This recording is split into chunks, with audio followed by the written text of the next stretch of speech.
யோர்தான் ஆற்றில் யோவானிடம் திருமுழுக்கு பெற்று தமது மீட்பு பணியை தொடங்கிய புனிதமான நிகழ்வை இன்று நாம் நினைவு கூறுகின்றோம்.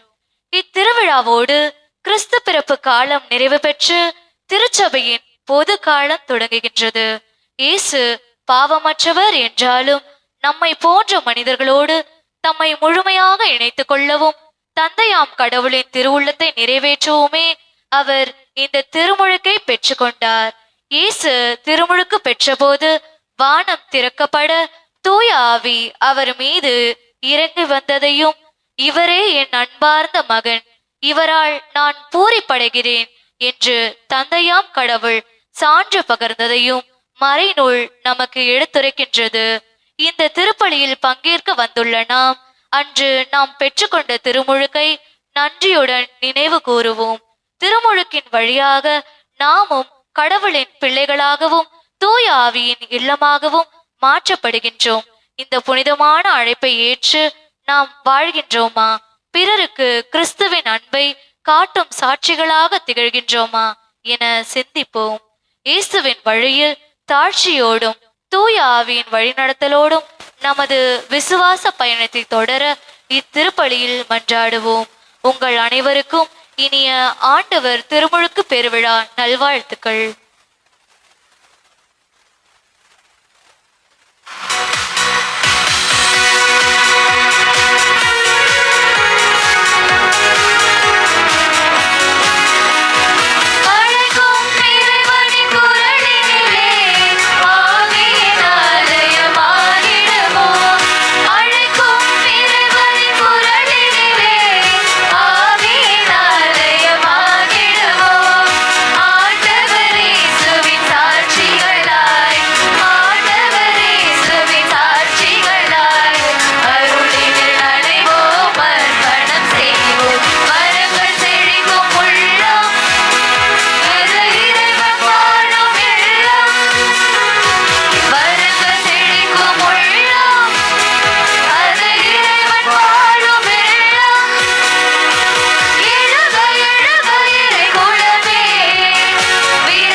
திருப்பலி கருத்துக்கள்.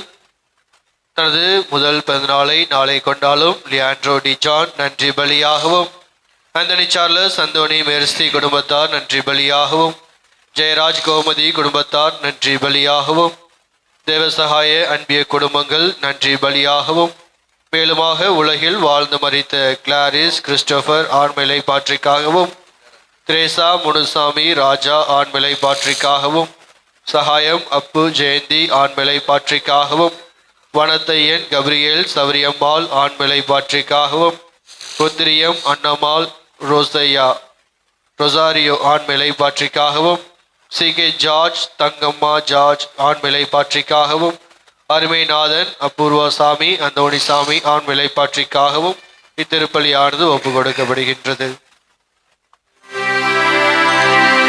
தந்தை மகன் தூயாவையின் பெயராலே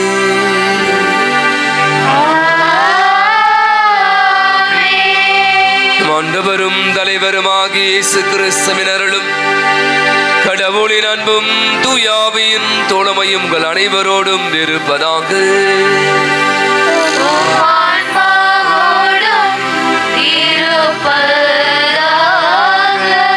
அன்புகளின் தாயாம் திருவியானது இயேசுடைய திருமுழுக்கு பெருவிழாவை கொண்டாட நமக்கு அழைப்பு விடுகிறது. எத்தனை பேர் திருமுழுக்கு பெறாதவர்கள்? எத்தனை பேர்?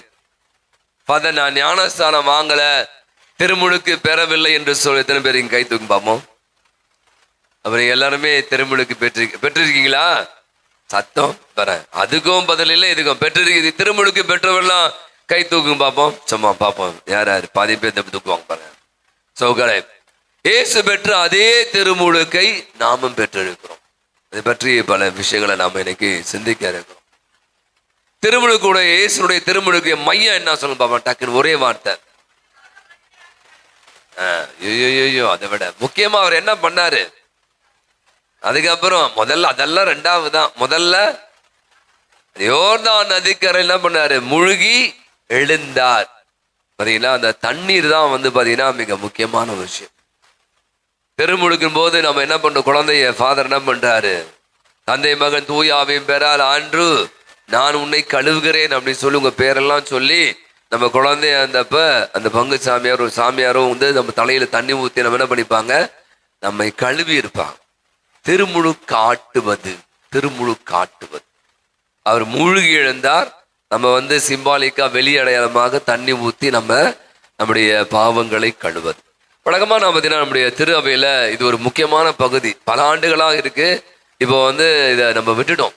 என்னன்னா நான் இப்போ செய்ய போற இந்த தண்ணீரை உப்பு மந்திரித்தல், தண்ணி போட்டு மந்திரித்தல், இதை கூட வந்த பூசை செய்தார். ஏன் செய்யலைன்னா ஒருத்தர் வந்தார் இன்னைக்கு. ஃபாதர், என்ன ஃபாதர் நீங்க பூசை அப்போ முடிஞ்ச உடனே தீர்த்தம் தெளிக்காம விட்டீங்க. தீர்த்தம் எப்ப தெளிப்பாங்க தெரியுமா? ஆமா, தொடக்க தான் தெளிப்பாங்க. இப்ப எல்லாம் மாறிச்சியா? தொடங்கும் போது யாரும் இல்லை. அதனாலதான் என்ன பண்ணோம், இப்போ உங்களுக்கு ஏற்ற மாதிரி நாங்க மாத்த திரு அப்படின்னா சரி ஓகே மக்களுக்காக மாத்திங்க அப்படிலாம் கிடையாது.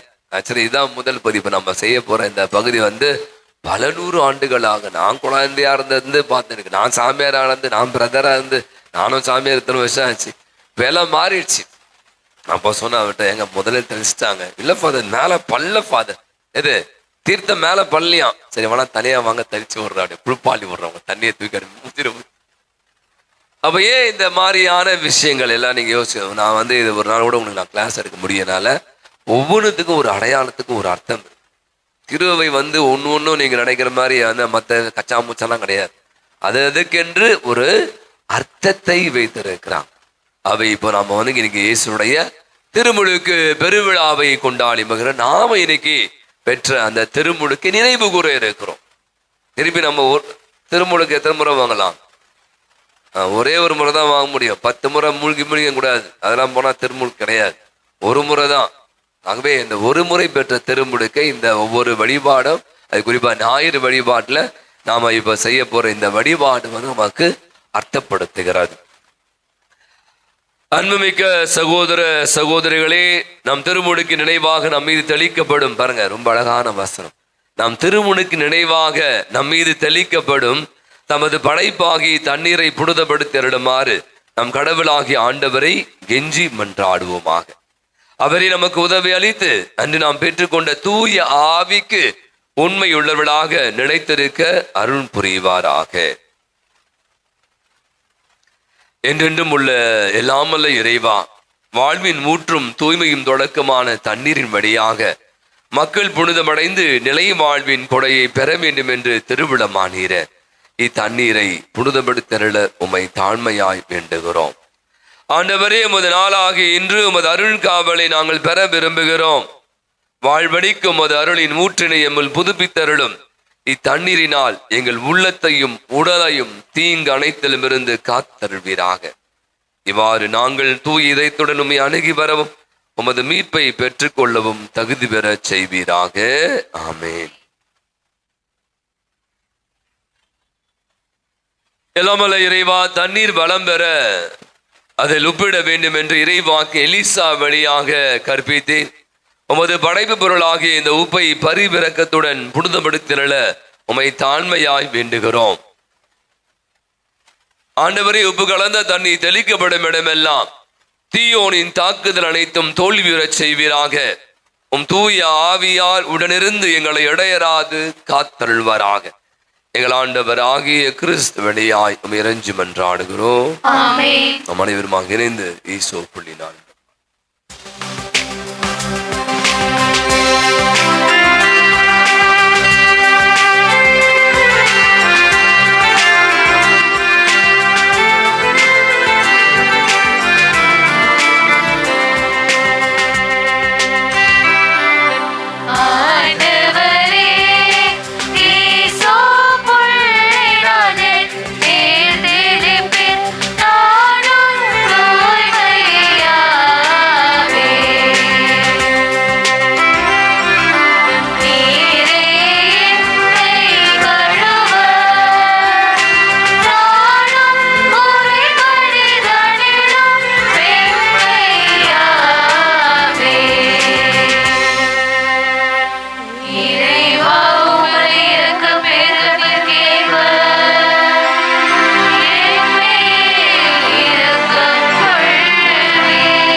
எல்லாமல்ல இறைவன் நம்முடைய பாவமிருந்து நம்மை தூய்மைப்படுத்துவாராக. இந்த நற்கருணை கொண்டாட்டத்தின் வழியாக அவர் நம்முடைய ஆட்சியின் விருந்தில் பங்கு கொள்ள நம் அனைவரையும் தகுதி பெற செய்வாராக. ஆமென்.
கண்களை மூடுவோம்.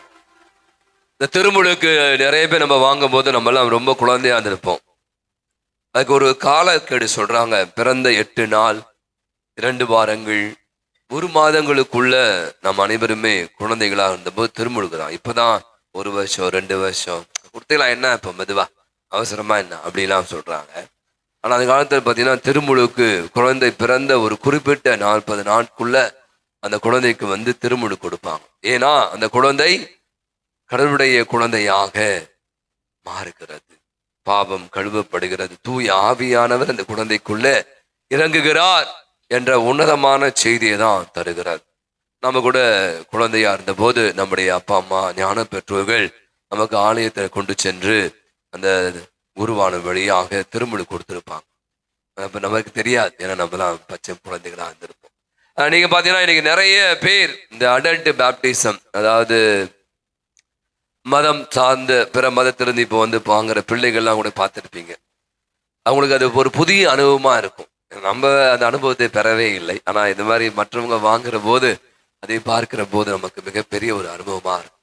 இந்த நாள்ல அந்த ஒரு அனுபவத்தை நாம பெற இருக்கிறோம். கண்களை மூடுவோம். நம்ம கூட பாவங்கள் கழுவப்பட்டு நாம் அனைவருமே இயேசுடைய பிள்ளைகளாக தூய ஆவியினால புதுபிறப்பிடைந்தவர்களாக பழைய பாவ வாழ்வை விட்டு விட்டு ஒரு புது படைப்பாக கடவுள் நம்மை மாற்றினார். கத்தோலிக திரு அவை என்று சொல்லுகிற உலகளாவிய இந்த திரு அவையில நீங்களும் நானும் கூட ஒரு உறுப்பினராக அந்த நாளிலே சேர்த்து கொள்ளப்பட்டோம். அன்றிலிருந்து இன்று வரை ஆண்டவருடைய ஆவியானவர் நம்மை வழிநடத்தி கொண்டிருக்கிறார். நாம் கடவுளுடைய பிள்ளைகளாக இருக்கிறோம் என்ற உன்னத செய்தியை உள்வாங்கிவிடாக அந்த திருமுழுக்கினுடைய அருளை தக்க வைத்துக் கொள்ள அருள் வேண்டி படியப்பு கொடுத்து ஜெபிப்போம்.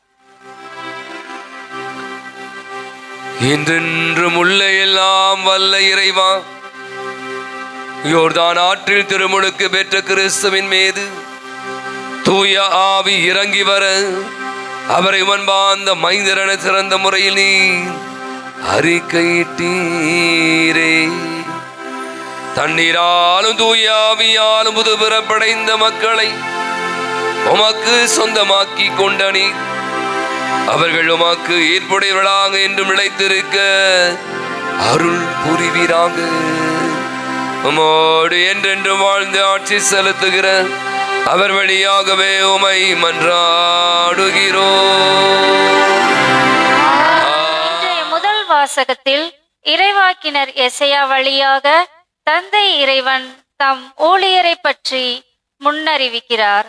இதோ என் ஊழியர், இவரால் என் நெஞ்சம் பூரிப்படைகின்றது என்று தந்தை இறைவன் சுட்டிக்காட்டும் அந்த ஊழியர் நம் ஆண்டவர் இயேசுவே. அவர் ஆரவாரம் செய்யாமல் ஒடுக்கப்பட்டோரை தூக்கி விடுபவராகவும் உலகிற்கு நீதியையும் ஒளியையும் வழங்குபவராகவும் இருப்பார் என்பதை இவ்வாசகம் விவரிக்கிறது. இயேசுவின் பணிவாழ்விற்கு தொடக்கமாக அமைந்த இந்த தீர்க்க தரிசன வார்த்தைகளை கவனமுடன் செவிமடுப்போம். இதோ என் ஊழியர், அவரால் என் நெஞ்சமும் பூரிப்படைகிறது. இறைவாக்கினர் எசையா நூலிலிருந்து வாசகம், அதிகாரம் 42, இறை வார்த்தைகள் 1-4 மற்றும் 6-7. ஆண்டவர் கூறுவது: இதோ என் ஊழியர், அவருக்கு நான் ஆதரவு அளிக்கிறேன். நான் தேர்ந்து கொண்டவர் அவர், அவரால் என் நெஞ்சமும் பூரிப்படைகிறது. அவருள் என் ஆவி தங்கும்படி செய்தேன். அவர் மக்களினங்களுக்கு நீதி வழங்குவார். அவர் கூக்குரலிட மாட்டார், தம் குரலை உயர்த்த மாட்டார். நெறிந்த நாணலை முறியார், மங்கி எரியும் திரியை அணையார். உண்மையாகவே நீதியை நிலைநாட்டுவார். உலகின் நீதியை நிலைநாட்டும் வரை அவர் சோர்வடையார், மனம் தளர மாட்டார். அவரது நீதி நெறிக்காக தீவு நாட்டினர் காத்திருப்பர். ஆண்டவராகிய நான் நீதியை நிலைநாட்டுமாறு உம்மை அழைத்தேன். உன் கையை பற்றி பிடித்து உம்மை பாதுகாப்பேன்.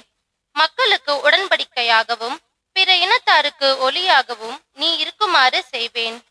பார்வை இழந்தோரின் கண்களை திறக்கவும், கைதிகளின் தலைகளை அறுக்கவும், இருளின் இருப்போரை சிறையின்றி மீட்கவும் உம்மை அழைத்தேன். ஆண்டவரின் அருள்வாக்கு. இறைவனுக்கு நன்றி.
வாசகத்தில் திருத்துதர் பேதுரு ஆண்டவர் இயேசுவின் திருமுழுக்கிற்கு பிந்தைய அருட்பணியை பற்றி பறைசாற்றுகிறார். கடவுள் எவ்வித பாகுபாடும் இன்றி எல்லா இனத்தவரிலும் நேர்மையுடன் நடப்பவரை ஏற்றுக்கொள்கிறார் என்ற உண்மையை விளக்குகிறார். தூய ஆவியின் வல்லமை பெற்று கடவுள் தம்மோடு இருப்பதை உறுதிப்படுத்தி அழகையின் பிடியில் இருந்தோரை விடுவித்து எங்கும் நன்மை செய்து கொண்டே சென்ற இயேசுவின் அந்த அருள் பொழிவை நன்றியுடன் தியானித்தவாறு இவ்வாசகத்தை கவனமுடன் செவிமடுப்போம். கடவுள் இயேசுவின் மேல் தூய ஆவியாரின் வல்லமையை பொழுந்தருளினார். திருத்தூதர் பணிகள் நூலிலிருந்து வாசகம். அதிகாரம் 10, இறை வார்த்தைகள் 34 முதல் 38 முடிய. கொர்நேலியு மற்றும் அவரது வீட்டாரை நோக்கி பேதுரு கூறியது: கடவுள் ஆள் பார்த்து செயல்படுவதில்லை என்பதை நான் உண்மையாகவே உணர்கிறேன். எல்லா இனத்தவரிலும் அவருக்கு அஞ்சி நடந்து நேர்மையாக செயல்படுபவரே அவருக்கு ஏற்புடையவர். இயேசு கிறிஸ்து வாயிலாக அமைதி உண்டு என்னும் நற்செய்தியை அவர் இஸ்ரவேல் மக்களுக்கு அனுப்பினார். அவரே அனைவருக்கும் ஆண்டவர். திருமுழுக்கு பெறுங்கள் என்று யோவான் பறைசாற்றிய பின்பு கலிலேயா முதல் யூதேயா முழுவதிலும் நடந்தது உங்களுக்கு தெரியும். கடவுள் நாசரேத்து இயேசுவின் மேல் தூய ஆவியாரின் வல்லமையை பொழுந்தருளினார். கடவுள் அவரோடு இருந்ததால் அலகையின் கொடுமைக்கு உட்பட்டிருந்த அனைவரையும் அவர் விடுவித்து எங்கும் நன்மை செய்து கொண்டே சென்றார். இது ஆண்டவரின் அருள்வாக்கு. இறைவனுக்கு நன்றி.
ஆண்டவர்களோடு இருப்பாராக.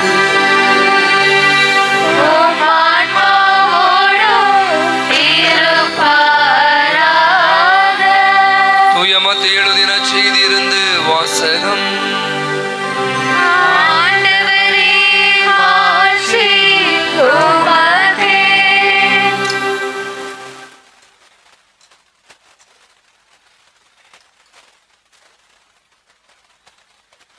மத்தேயு நற்செய்தி அத்தியாயம் 3 இறை திருவசனங்கள் 13 17 முடிய. இயேசு யோவானிடம் திருமுழுக்கு பெற கலீலியாவிலிருந்து யோர்தானுக்கு வந்தார். யோவான், நான் தான் உம்மிடம் திருமுழுக்கு பெற வேண்டியவன், நீரா என்னிடம் வருகிறீர் என்று கூறி தடுத்தார். இயேசு, இப்போது விட்டுவிடும், கடவுளுக்கு ஈர்ப்புடையவை அனைத்தையும் நாம் நிறைவேற்றுவதுதான் முறை என பதிலளித்தார். அதற்கு யோவானும் இணங்கினார். இயேசு திருமுழுக்கு பெற்றவுடனே தண்ணீரை விட்டு வெளியேறினார். உடனே வானம் திறந்ததையும் கடவுளின் ஆவி புறா இறங்குவது போல் தம் மீது வருவதையும் அவர் கண்டார். அப்போது, என் அன்பார்ந்த மைந்தர் இவரே, இவர் பொருட்டு நான் பூரிப்படைகிறேன் என வானத்தினின்று ஒரு குரல் கேட்டது. ஆண்டவரின் அருள்வாக்கு.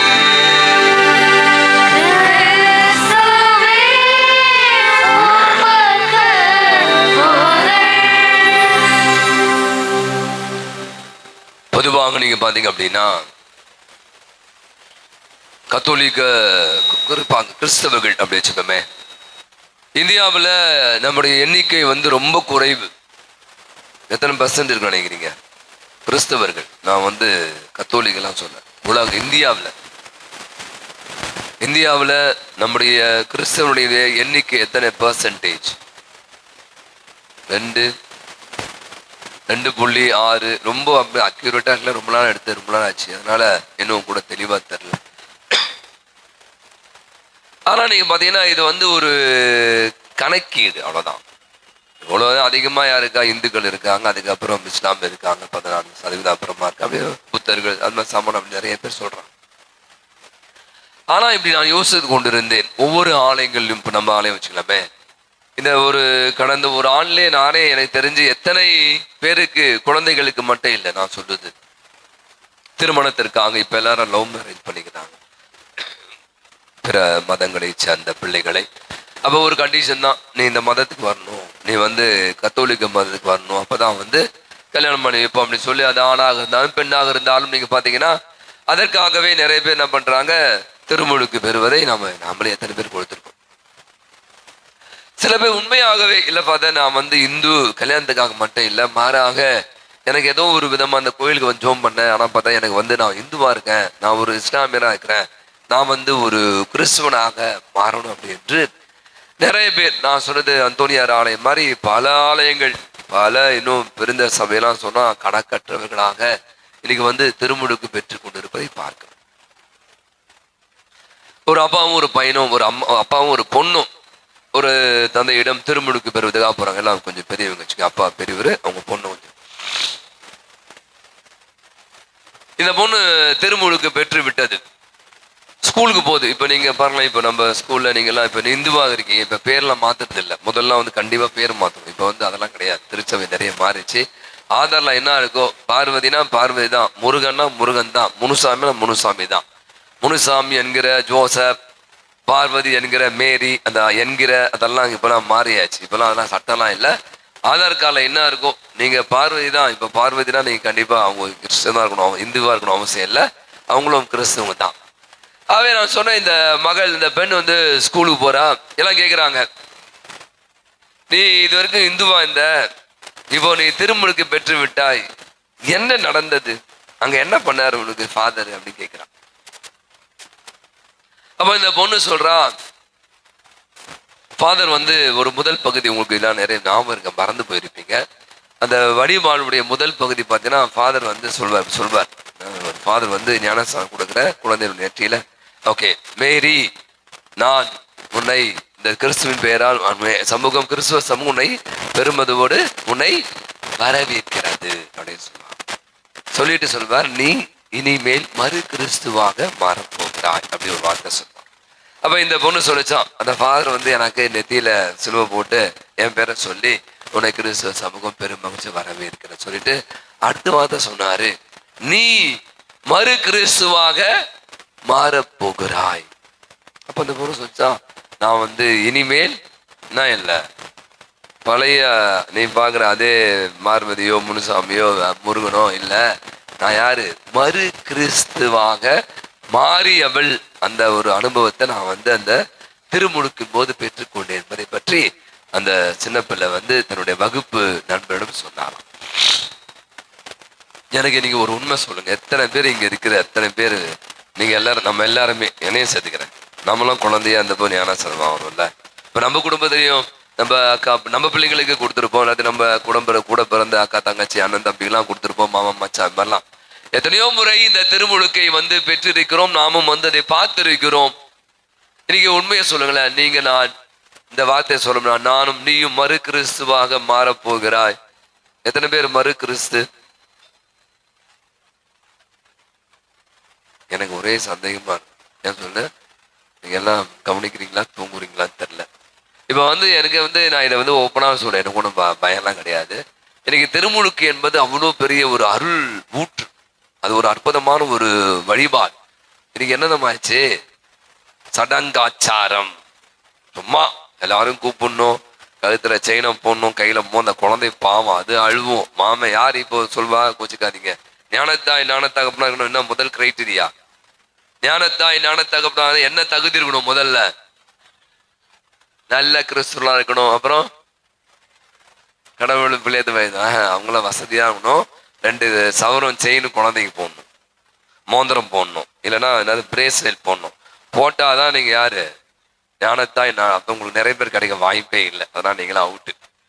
பாத்தீங்கன்னா இன்னைக்கு நிறைய நேரங்களில் இது ஒரு அருள் வழிபாடு, இது அற்புதமான ஒரு வழிபாடு. அது என்ன சில நேரத்தில் அது நம்ம மாறி போய் இன்னைக்கு எல்லாரையும் கூப்பிட்டு பெரிய ஃபங்க்ஷன் வச்சு மொய் கட்டுறது, இன்னைக்கு எதாவது மொய் வாங்குறது, அந்த சொல்றாங்க. ஏன் பண்ண ஏன்பா சிம்பிளா சான்ஸ் அதை நான் நிறைய பண்ணியிருக்கேன்ல, எல்லாருக்கும் பண்ணியிருக்கேன்ல. அவனுக்கு அதை வாங்கி கொடுத்தேன், மோதிரம் வாங்கி கொடுத்தேன், அதெல்லாம் பண்ண. இந்த ஒரு நிகழ்வு வழியாக மொத்தத்தையும் வாங்கிடும். திருப்பி இந்த பையன் எப்போ வளர்ந்து எப்போ இவனுக்கு ஞானஸ்தானம் புது நன்மை கொடுத்து இவனுக்கு கல்யாணம் பண்ணுறதுக்குள்ள பாதி பேர் செத்து போயிடுவான். நீங்க பாத்தீங்கன்னா இன்னைக்கு திருமுழுக்கு அடுத்த ஒரு கேள்வி நான் கேட்பேன், நீங்க கண்டிப்பா பதில் சொல்லி ஆகும். சரியா? இந்த திருமுழுக்குடைய பல நிலைகள்ல நம்ம ஒரு 2 நிலையை பார்த்தீங்கன்னா ரொம்ப டீட்டெயிலா போவேன்னா உங்களுக்கெல்லாம் தெரியும். முதல்ல கடவுள் தன்னை வெளிப்படுத்தி குழந்தையாக இயேசு வச்சுக்கலாம். ரொம்ப டீட்டெயில். யாருக்கு முதல்ல வெளிப்படுத்தினார்? சிமியோனா. Out, fail, out. இந்த முறை முதல் குழந்தையாக பிறந்த இயேசுவை யாருக்கு வெளிப்படுத்தினாங்க? ஆமா, இடையர்கள், வறியவர்கள், புறம் தள்ளப்பட்டவர்கள் என்று சொல்லப்பட்ட அவர்களுக்கு முதல்ல. 2வது, நம்ம போன வாரம் இங்க ஒரு பெரிய விழாவை கொண்டாட 3 அரசர்கள் 3 ஞானிகள் கீழே திசையில் வந்தாங்க. இயேசுவை காண வேண்டும் என்று ஆசைப்பட்டார்கள், கடவுள் வெளிப்படுத்தினார்.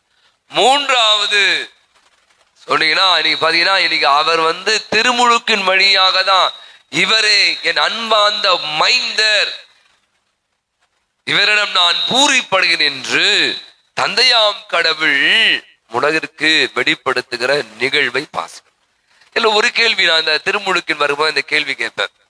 வாசிங்க மத்தேயு 3:6 எடுத்து வாசிங்களேன். மத்தேயு 3:6 டக்குன்னு 3ஆம் அதிகாரம் 6ஆம் வசனம், ஒரே வசனம் வாசல். அவர்கள் தங்கள் பாவங்களை அறிக்கையிட்டு யோர்தான் ஆற்றில் திருமுழுக்கு பெற்று வந்தா. அப்ப என்னன்னா ஆல்ரெடி திருமுழுக்கு யோவான் ஸ்டார்ட் பண்ணிட்டாரு. என்னன்னு திருமுழுக்கு யாருக்கு திருமுழுக்கு கொடுத்தாரு? யாரெல்லாம் பாவ அறிக்கை செஞ்சாங்களோ, யாரெல்லாம் மனம் மாற விரும்பினார்களோ அவ அனைவருமாக என்ன பண்ணா கியூல நிக்கிறாங்க. அவர் சொல்ல தொடர்ந்து வாசம் விரியன் பாம்பு குட்டிகளே, உங்களுக்கு அடியில மரத்துக்கு கீழே கோடாரி வைக்கப்பட்டு விட்டா இது நீங்க எல்லாம் மனம் மாறணும் இல்லைனா அப்படின்னு சொல்லிட்டு அவர் அடி போல கலக்குவார். நம்பால் யாரு? திருமுழுக்கு யோவான். அப்ப வசனம் அழகாய் சொல்கிறது. 3ஆவது அதிகாரம் 6ஆம் வசனம், அவர்கள் தங்கள் பாவங்களை அறிக்கையிட்டு திருமுழுக்கு பெறுவதற்காக வரிசையில் நின்று கொண்டிருந்தாங்க. என் கேள்வி இதுதான், இயேசு ஏன் திருமுழுக்கு பெறணும்? இயேசு ஏன் திருமுழுக்கு யோவான் வரணும்? அவர் பாவம் செஞ்சாரா?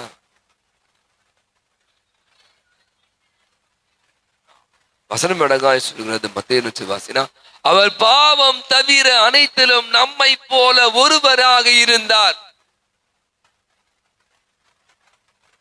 30 ஆண்டுகள் ஆண்டவர் இயேசு யார் என்று இந்த உலகம் அறிந்து கொள்ளவில்லை.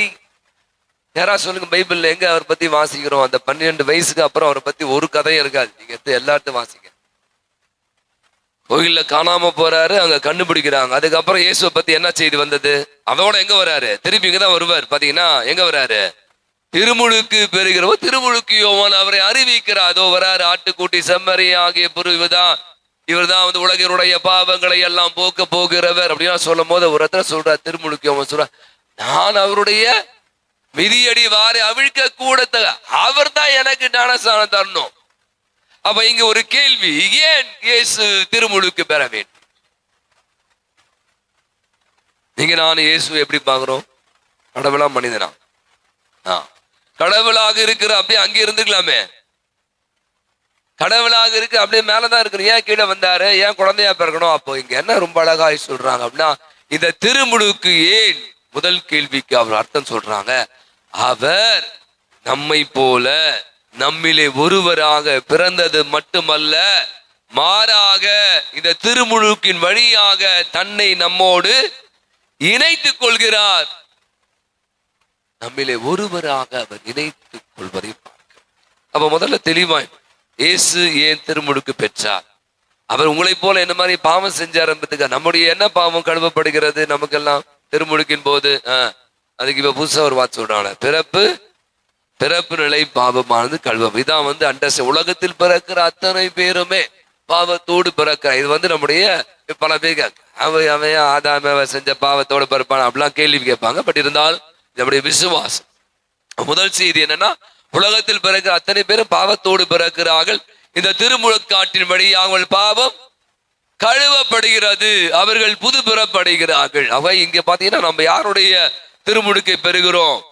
இயேசு பெற்ற அதே திருமுழுக்கை தான் பெறுகிறோம். ஏன்னா யோதா நதிக்கரையில பெறல மாறாக ஒவ்வொரு ஆலயத்திலும் அந்த திருமுழுக்கை பெறுகிறோம். அப்ப முதல் செய்தி, இயேசு திருமுழுக்கின் வழியாக தன்னை நம்மோடு மனித இனத்தோடு இணைத்துக் கொள்கிறார். நீங்க பாத்தீங்கன்னா இப்போ பெரிய விழாலாம் போயிட்டு இருக்கு, உங்களுக்கு தெரியும். இப்போ நிறைய பேர் பேசுறாங்க, அரசியல் பேசக்கூடாதுன்னு நினைச்சா கூட என்னால் இருக்க முடியல.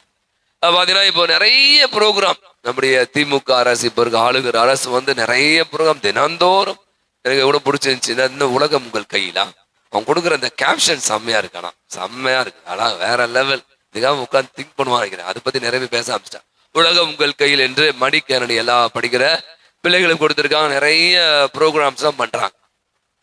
இந்த ஆட்சி 2021 இவங்க ஆட்சியில வருவதற்கு முன்பாக பாத்தீங்கன்னா, எங்களுக்கு நீங்கள் ஓட்டு போட்டுங்க என்ற இப்ப எல்லாம் தயார் பண்ணி கொண்டு இருக்கிறாங்க. இது பேர் மேனிஃபெஸ்டோ சொல்லுவாங்க. நீங்கள் எங்களுக்கு ஓட்டு போட்டுங்க என்றால் நாங்கள் இதையெல்லாம் செய்வோம். மொத்தம் 234 ஏதோ சொல்லியிருக்காங்க. எத்தனை 300 ஓகே, எத்தனையோ சொல்றாங்க. ஓகே, அவங்க எல்லா பிரிவினருக்கும், விவசாயிகள், சிறுபான்மையினர், படிக்கிற பிள்ளைகள், பெண்கள், ஆண்கள், இந்த மாதிரி ஒரு பெரிய அது புக்கு. ஆக்சுவலி நம்ம யாரும் அதெல்லாம் படிக்கிறதே கிடையாது, அது யாரும் நமக்கு தெரியாது, அவன் தான் பண்ணு போட்டோம். அப்ப இப்போ இங்க பாத்தீங்கன்னா அவங்க சொல்றாங்க, இப்போ ஆட்சி இன்னும் 2 மாசம் முடிய போதாச்சுன்னா, நாங்கள் கொடுத்த வாக்குறுதிகளை இத்தனை நிறைவேற்றிட்டோம் அப்படின்னு சொல்லி அதையும் பத்தி சொல்றாங்க.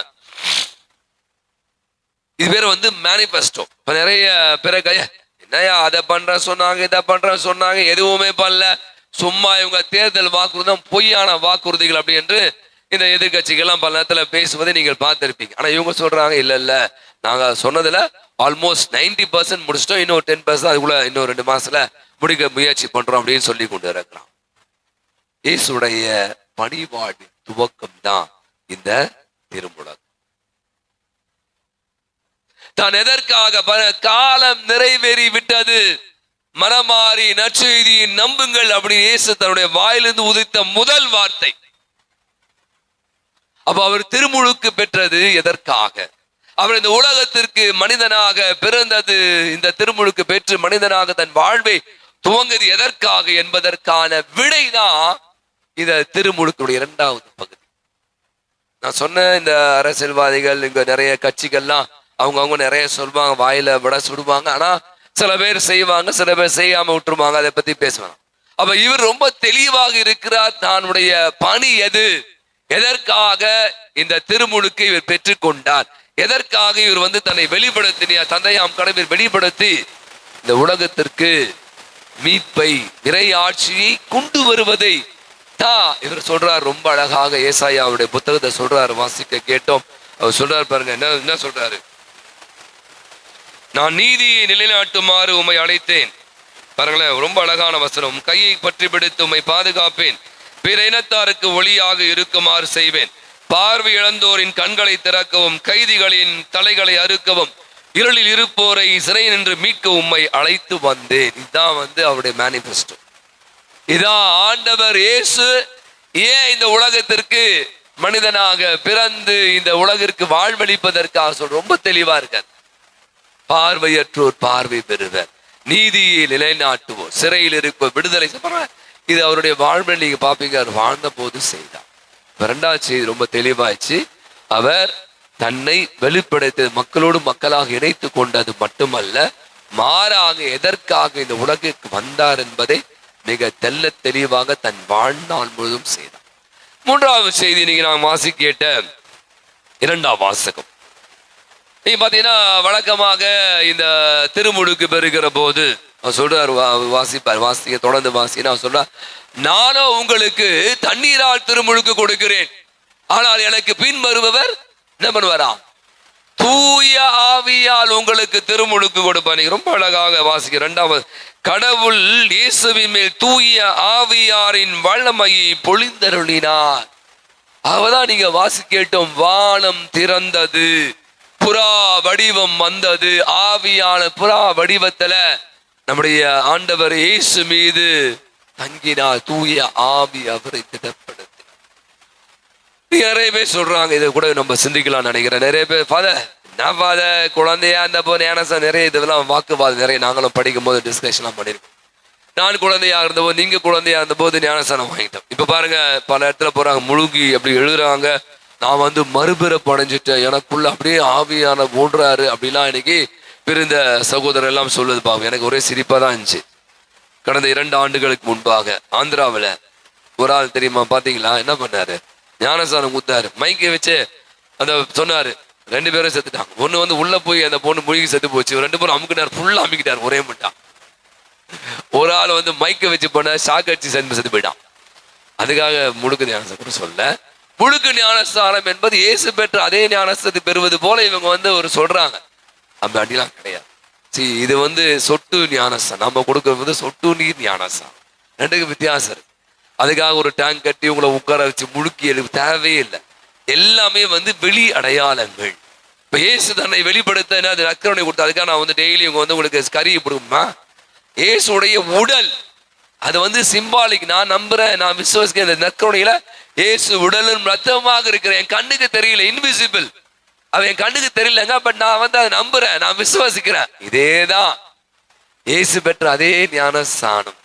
அவ தண்ணீரால் உங்களுக்கு திருவாள, இவரோ தூய ஆவியால் உங்களுக்கு கொடுப்பா. பாத்தீங்க, அப்ப என்ன பண்றாரு இயேசு, தூய ஆவியால் திருமுழுக்கு பெற்றார். மத்தேயு நற்செய்தி 28:20 வாசிங்க. 16 மார்க் நற்செய்தி 16, தந்தை மகன் தூய ஆவியின் பெயரால் நீங்கள் திருமுழுக்கு கொடுத்து இயேசுடைய நற்செய்தியை உலகறிய செய்யுங்கள். இயேசு தன்னுடைய சீடர் கொடுத்த கடைசி வார்த்தை, அவர் விண்ணகம் செல்வதற்கு முன்பாக சொன்னாரா, உலகெங்கும் சென்று தந்தை மகன் தூய ஆவியார், வெறும் நற்செய்தி எப்படி அறிவிப்பது, தந்தை மகன் தூய ஆவியார் அவருக்கு திருமுழுக்கு கொடுத்து அதுக்கப்புறம் நற்செய்தியை உலகெங்கும் பறைசாற்றுன்னு சொல்றாங்க. அப்ப நான் நினைச்சு பார்த்தேன், இன்னைக்கு நாம் பெற்றுக்கொள்கிற இந்த திருமுழுக்கு அவங்கள நிறைய பேருக்கு அது ஒரு ஃபீலே இல்லை. எனக்கு நிறைய பேர் சொல்லுவாங்க, உறுதி பூசை கூட என்ன பார்த்தா பரிசுத்தாய் வராரா வரலையா, அவர் காணாம போயிட்டாரோ அப்படின்னா நிறைய பேர். நம்ம குழந்தையாக நான் நிறைய பேர் சொல்லுது, குழந்தை பிறந்து உடனே கொடுத்துடும்.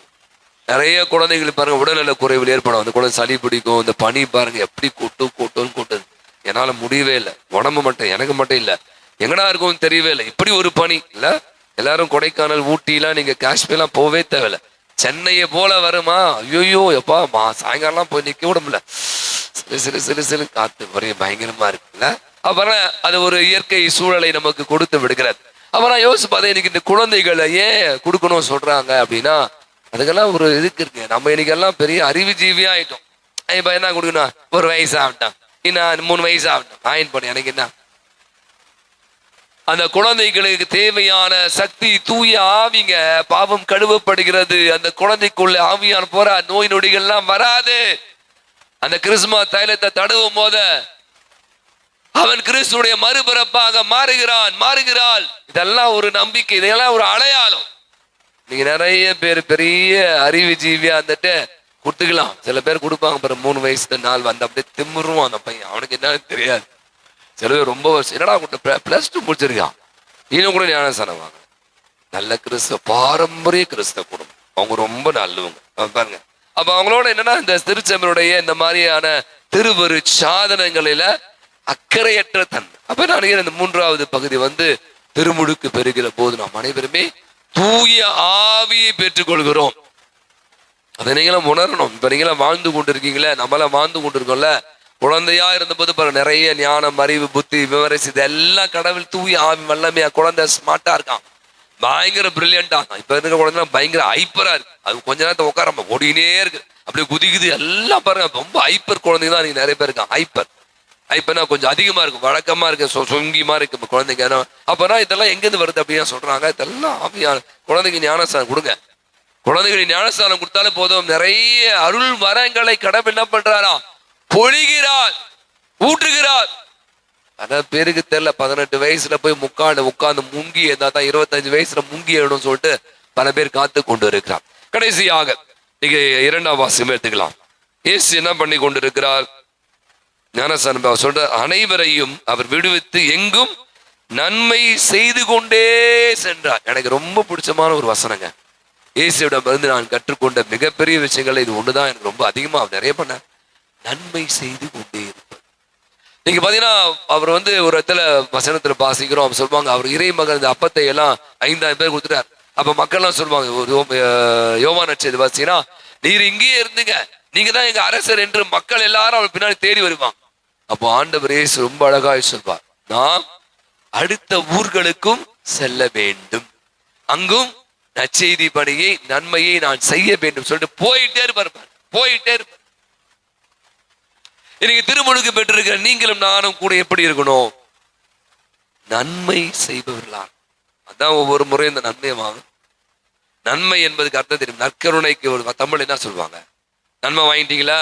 நன்மை நற்கருணையை வாங்கி இப்பதான் சொல்றோம். முதல்ல அந்த காலத்துல நன்மை வாங்கிட்டீங்களா? நன்மை வாங்குற நீங்க எப்படி இருக்கணும்? நீங்க நன்மையா இருக்கணும். நன்மை வாங்குற நாம என்ன மற்றவங்களுக்கு நன்மையே செய்யணும். ஒரு அந்தனர் இருந்தார். அந்தனர் தெரியும் நினைக்கிறேன் தமிழ்ல. என்ன அந்தனர்னா? அந்தனர்னா ஒரு புரோகிதர், கழுத்துல அந்த பூணெல்லாம் போட்டிருப்பாங்களே. அவர் ஒரு சபைக்கு போறார். சபையில போய் அங்க கேட்கப்பட்ட இறை வார்த்தை கேட்டு மனம் மாறிட்டார்.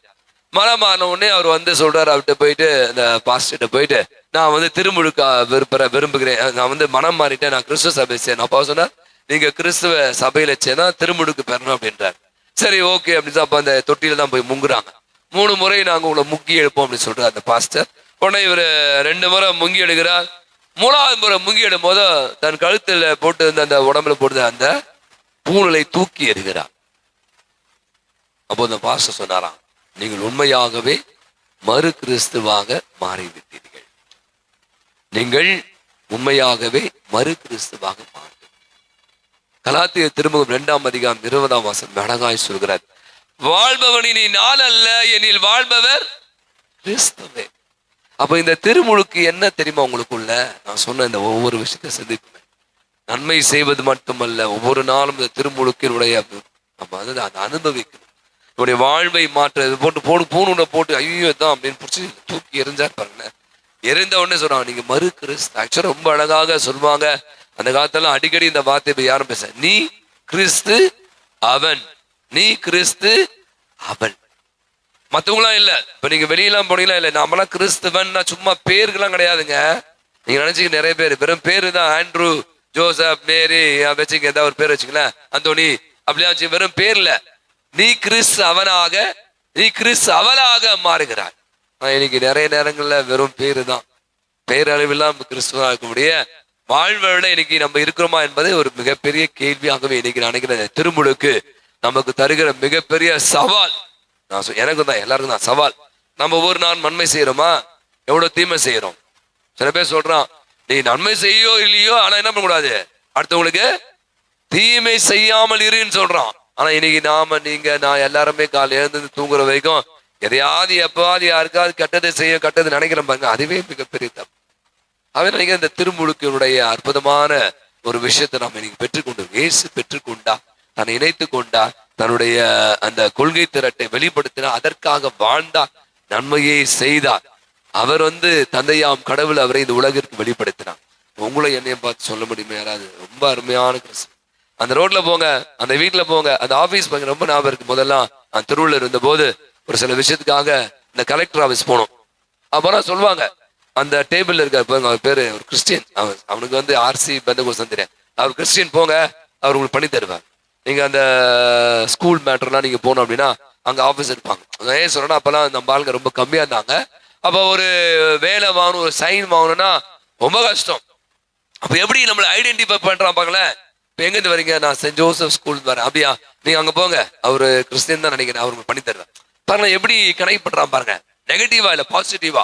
அப்ப இன்னைக்கு என்னையும் உங்களை பார்க்கவே, ஐயோ பக்கத்து வீட்டுல கிறிஸ்டின், அப்பா பாரு சண்டை போட்டுனே இருப்பான் அந்த வீட்டுல, வாயத்தை இருந்தா ஒரே இங்கிலீஷா பேசுவாங்க. பாருங்க முடிஞ்சிச்சு உங்க கதை. அப்ப இன்னைக்கு நம்முடைய வாழ்வு மிகப்பெரிய ஒரு கேள்விக்கு. அப்ப திருமுழுக்கு பெற்று இருக்கிற சும்மா அது வெளியாட, குழந்தையா பெத்தாங்க, குழந்தையா இருக்கும்போது குத்தாங்க, எனக்கு என்னங்க தெரியும் அப்படின்னு நீங்க எல்லாம் சொல்றது எனக்கு தெரியுது. மைண்ட் வாய்ஸ் ரீட் பண்றேன் நான். அப்பா கொடுத்தாரு, எங்க அப்பா தெரியாம குத்துறாரு, அதுக்கு நான் என்ன பண்ண சொல்றேன் அப்படின்னு வடிவேல் மாதிரி நான் கேட்கக்கூடாது.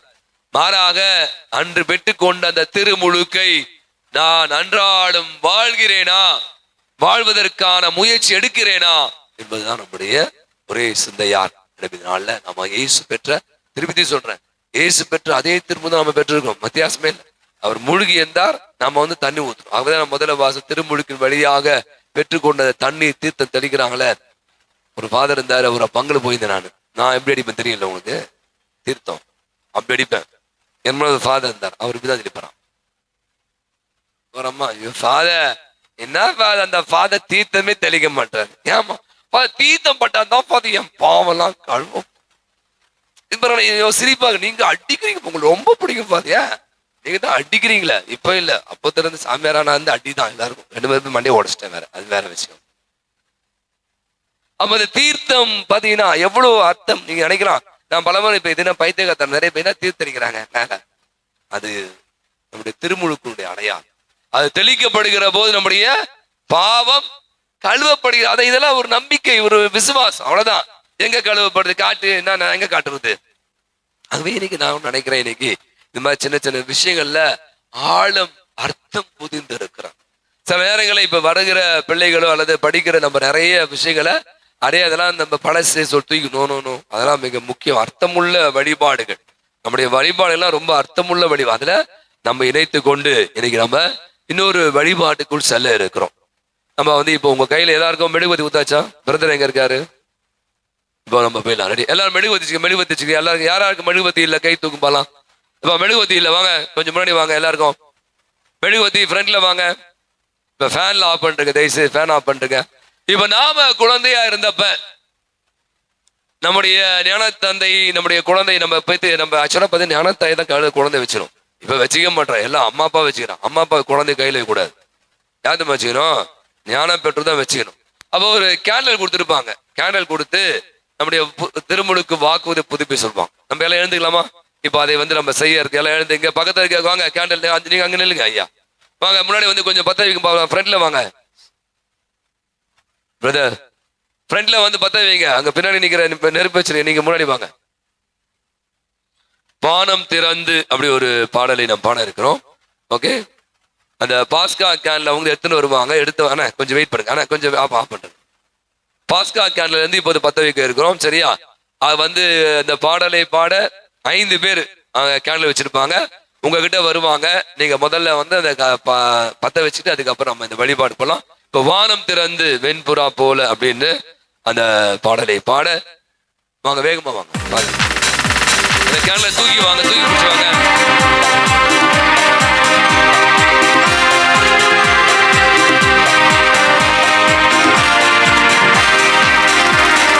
வானம் திறந்து வெண்புறா போல இறங்கி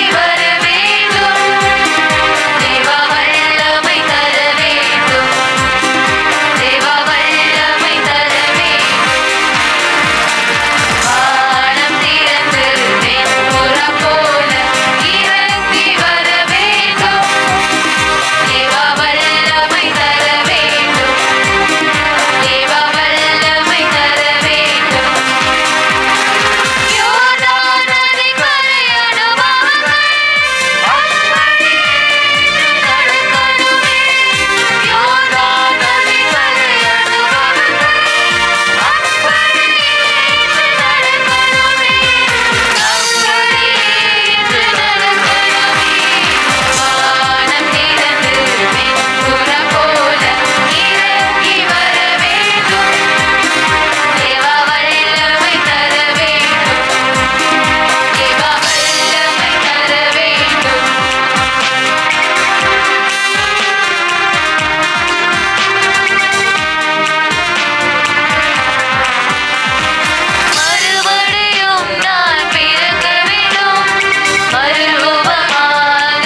பெற்றுக்கொண்டீங்களா?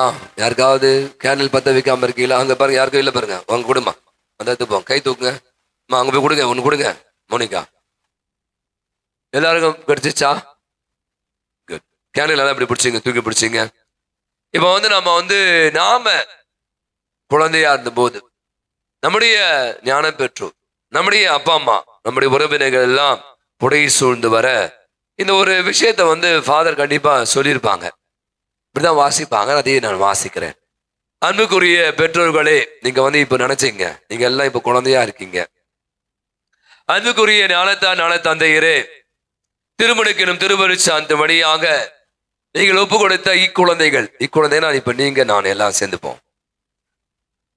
இக்குழந்தைகள் அன்புள்ள இறைவனிடமிருந்து நீரினாலும் தூய ஆவியினாலும் புது வாழ்வு பெறப்போகிறார்கள். நம்ம மீண்டுமாக அதை நினைவுபடுத்தணும். ஏன்னா கண்ணுகளை முடிக்கலாம் நினைக்கிறேன். நீங்களும் நானும் அந்த குழந்தையா இருந்த போது அப்பா அம்மா, ஞான தகப்பன் எல்லாரும் இருப்பாங்க. நாம புது வாழ்வு பெறப்போகிறோம் நம்ம குழந்தைய வச்சு. இவர்களை இந்த இறை வாழ்வு பாவ நோயிலிருந்து பாதுகாக்க பெற்று நாளுக்கு நாள் வளர்ச்சி அடையுமாறு இவர்களை நீங்கள் நம்பிக்கையில் வளர்க்க முயல வேண்டும். இது நம்ம கொடுக்கப்பட்ட ஒரு சின்ன ஒரு அறிவுரை. நம் அனைவருமே நம்பிக்கையில வளர்ந்து இருக்கிறோம். ஆகவே நம்பிக்கையினால் தூண்ட பெற்ற இந்த பொறுப்பை ஏற்றுக்கொள்ள வேண்டும் என்றால் உங்கள் திருமுழுக்கு நினைவில் கொண்டு பாவத்தை விட்டுவிடுங்கள். இயேசு கிறிஸ்து முதல் நம்பிக்கையை அறிக்கையிடுங்கள். அதுவே திருச்செய்யும் நம்பிக்கை. அதிலே தான் நாம் அனைவருமே திருமுழுக்கு பெறுகின்றோம். இப்ப நான் கேட்கிற கேள்விகளுக்கு அந்த நேரத்துல நாம குழந்தையா இருந்திருப்போம், நம்மளால சொல்ல முடியாது. உங்களை நிறைய பேருக்கு ஞானத்தந்தையராக இருக்கக்கூடிய வாய்ப்பு இல்லாமல் கூட இருந்திருக்கலாம். இப்போ நாம் அனைவருமே அன்று நாம் பெற்றுக்கொண்ட அந்த திருமுழுக்கு வாக்குறுதியை இன்று இப்போது வெளிப்படையாக பகிரங்கமாக அறிக்கையிட இருக்கிறோம். நான் கேட்கிற இந்த கேள்விகளுக்கு உள்ளாந்து சும்மா விட்டுறேன் போயிடுறேன் அப்படிலாம் இல்லை, ஃபீல் பண்ணி ஆண்டவரே இன்னைக்கு திருமுழுக்கு பெற்றீங்க, நானும் அதே திருமுழுக்கை அனுபவித்து கொண்டு இருக்கிறேன். இத்தனை ஆண்டுகளுக்கு முன்பாக 50 ஆண்டுகளுக்கு 60 ஆண்டு 70 ஆண்டுகளுக்கு முன்பாக குழந்தையா இருந்த போது என்ன இந்த திருமுழுக்கு ஆட்டி சொந்த பிள்ளையாக ஏற்றுக்கொண்டீங்க. இந்த தூய ஆவி எனக்குள் கொடுத்திருக்கீங்க. ஆனாலும் கூட சில நேரங்கள்ல மனித பலவீனமா நான் பாவம் செய்திருக்கிறேன். இப்ப கொடுக்க போற இந்த வாக்குறுதியை உள்ளார்ந்த விதத்துல விட்டு விடுகிறேன் என்று உணர்ந்து உரிமையில பதில் சொல்லுவோம். இறை மக்களுக்குரிய சுதந்திரத்துடன் வாழ நீங்கள் பாவத்தை விட்டு விடுகின்றீர்களா? விட்டு விடுகிறேன். பாவம் உங்கள் மீது ஆதிக்கம் செலுத்தாமல் இருக்க நீங்கள் பாவத்துடைய மாய கவர்ச்சிகளை எல்லாம் விட்டு விடுகின்றீர்களா? விட்டு விடுகிறேன். பாவத்திற்கு காரணமும் தலைவனும் ஆகிய சாத்தானை விட்டு விடுகின்றீர்களா? விட்டு விடுகிறேன். இப்போது நம்முடைய விசுவாசத்தை அறிக்கையிடுகிறோம். நம்புகிறேன் என்று உள்ளார்ந்த விதத்துல எப்பவுமே விசுவாசம் சொல்லுவாங்கன்னா அப்படியே பாடி முடிச்சிருவோம். அதாவது திறந்தவனே கிளிப்பிள்ளைமா சொல்லுவோம். இப்போது நான் கேட்கிற இந்த விசுவாசத்தினுடைய அறிக்கை, நம்பிக்கை அறிக்கை, ஒவ்வொரு காரியத்திற்கும் நீங்கள் நம்புகிறேன் என்று உள்ளார்ந்த விதத்திலே உணர்ந்து சொல்லுங்க. விண்ணையும் மண்ணையும் படைத்த எல்லாம் அல்ல தந்தையாக இறைவனை நம்புகிறீர்களா? நம்புகிறேன். அவருடைய ஒரே மகனும் கன்னிமரியிடமிருந்து பிறந்து பாடுபட்டு அடக்கம் செய்யப்பட்டு இறந்தோரிலிருந்து உயிர்த்தெழுந்து தந்தையின் வலப்பக்கம் வீற்றுக்கொள்ளும் ஆண்டவராக இயேசு கிறிஸ்துவை நம்புகிறீர்களா? நம்புகிறேன். தூய ஆவியாரையும் தூய கத்தோலிக்க திரு அவையும் புனிதர்களின் சமூக உறவையும் பாவ மன்னிப்பையும் உடலின் உயிர்ப்பையும் முடிவில்லா வாழ்வையும் நம்புகின்றீர்களா? நம்புகிறேன். இதுவே நமது நம்பிக்கை. இதுவே திருச்சபை நம்பிக்கையும் கூட. இது நம் ஆண்டவர் இயேசு கிறிஸ்துவில் அறிக்கையிடுவதில் நாம் அனைவரும் பெருமை அடைகிறோம். எல்லாரும் சேர்ந்து ஆமென் சொல்லுங்க பாக்கலாம். ஆமென். எல்லாமல்ல இறைவன் தந்தை மகன் தூய ஆவி உங்கள் அனைவரையும் நிறைவாய் ஆசீர்வதிப்பாராக. ஆமென். மீண்டும் அந்த 2 லைன் மட்டும் பிரமாணம் திறந்து மட்டும் எல்லாம் கையில வச்சுங்க. அந்த பாடலை பாடி கண்களை மூடுவோம். ஆவியானவர் எப்படி இந்த புறா வடிவத்துல இறங்கி வந்தது போல இன்னைக்கு இதோ இங்க 2026ஆம் ஆண்டை துவங்கி இருக்கிறோம். நமக்கு சக்தி இல்லை, வலிமை இல்லை, எல்லாம் இல்லை. தூய ஆவி உங்களுக்குள்ளே குடிக்கொண்டு இருக்கிறார். நீங்க பழைய ஆள் இல்லை, நீங்க ஒரு புதிய ஆளாக, புதிய பிறப்பாக, நீங்க கடவுளுடைய சொந்த பிள்ளைகளாக ஏற்றுக்கொண்டு இருக்கிறார். உங்கள் பாவங்கள் எல்லாம் கழுவப்பட்டு இருக்கிறது. நீங்க இந்த திரு அவையில ஒரு அங்கத்தினராக மாறி இருக்கிறீர்கள். ஆவியானவர் உங்களோடு இருந்து உங்களை வழிநடத்தி கொண்டிருக்கிறார். நம்பிக்கையில இந்த பாடலை பாடுகிறோம். வானம் திறந்து வெண்புறா போல இறங்கி வர வேண்டும். தேவா வல்லமை தர வேண்டும். தேவா வல்லமை தர வேண்டும்.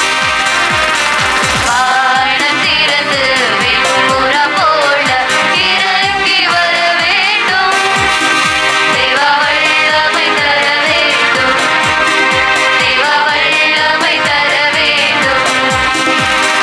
யோர்தான் நதி கரையடுபவர்கள் அப்படியே இன்று நடக்கணுமே. யோர்தான் நதி கரையடுபவர்கள் அப்படியே இன்று நடக்கணுமே. அப்படியே இன்று நடக்கணுமே. வானம் திறந்து வெண்புறா போல இறங்கி வர வேண்டும். தேவா வல்லமை தர வேண்டும். தேவா வல்லமை தர வேண்டும்.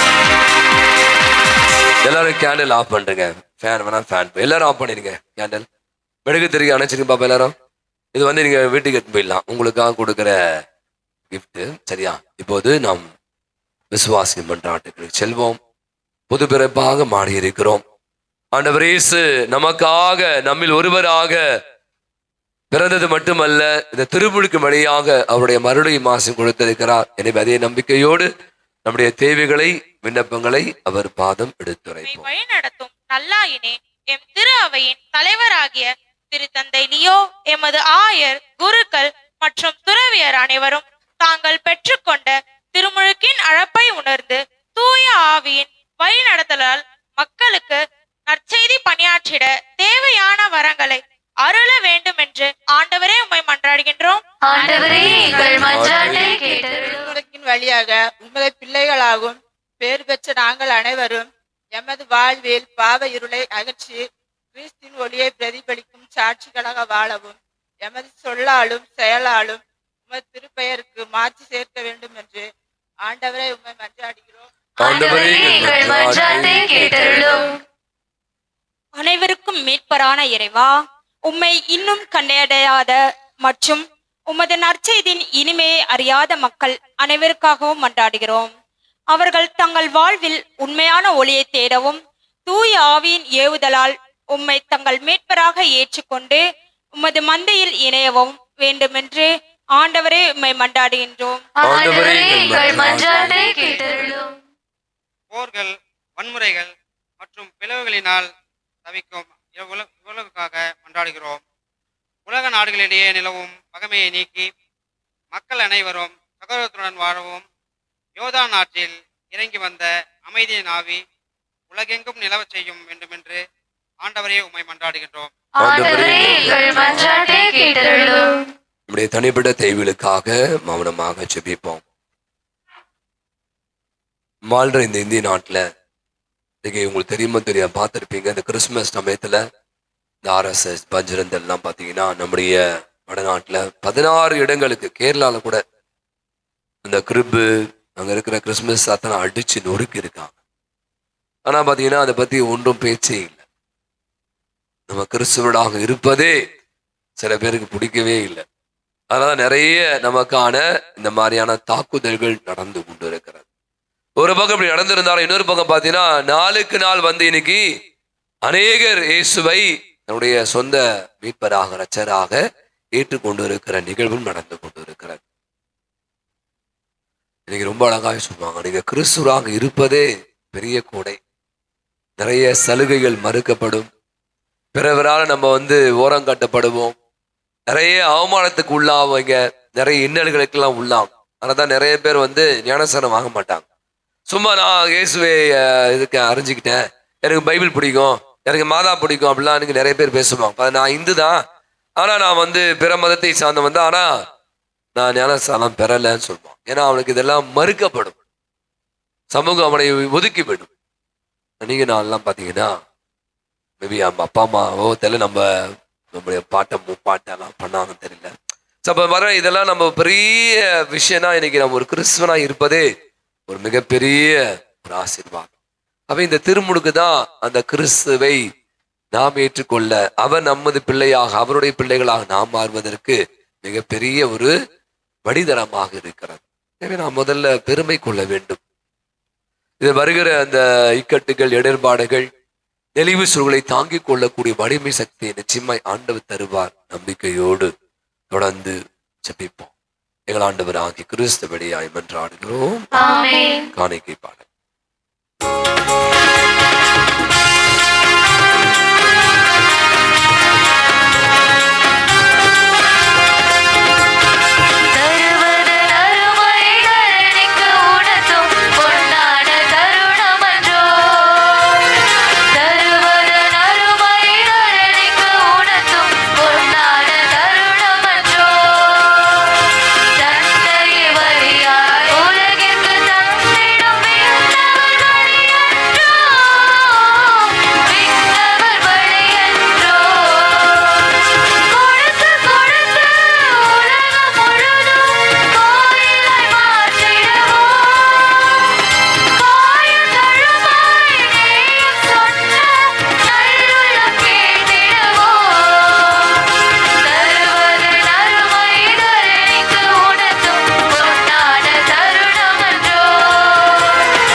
அன்புக்குரிய நாம் அனைவருமாக இணைந்து ஒப்பு கொடுக்கிற அற்புதமான இந்த நன்றி பலி எல்லாம் பல தந்தையாக இறைவனுக்கு ஏற்றதாகும்படி ஜெபியுங்கள். ஆண்டவர் தமது பெயரின் புகழ்ச்சிக்காகவும் ஆட்சிக்காகவும் தமது நன்மைக்காகவும் புனித திருவை அனைத்து நலங்களுக்காகவும் உமது கையெழுத்தை பலி ஏற்றுக்கொள்வாராக. ஆண்டவரே, அன்பு திருமகனுடைய வெளிப்பாட்டை கொண்டாடும் நாங்கள் கொண்டு வந்துள்ள இக்காணிக்கைகளை எல்லாம் நீர் ஏற்றருளும். அவர் மனம் இறங்கி உலகின் பாவங்களை கழுவ திருவிழம் கொண்டதால் உம் நம்பிக்கையாளரின் காணிக்கை அவரது பலியாகவே மாறுவதாக. என்றென்று வாழ்ந்து ஆட்சி செய்கிறவர் வழியாகவே உமை மன்றாடுகிறோம்.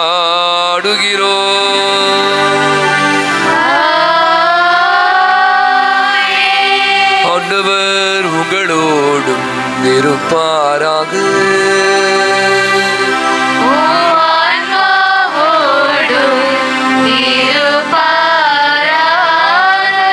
இதயங்களை மேலே எழுப்புங்கள்.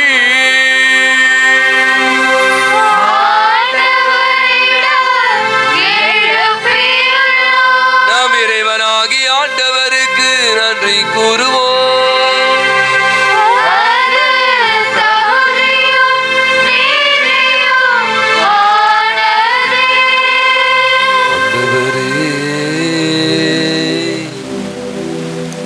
தூயவரான தந்தை,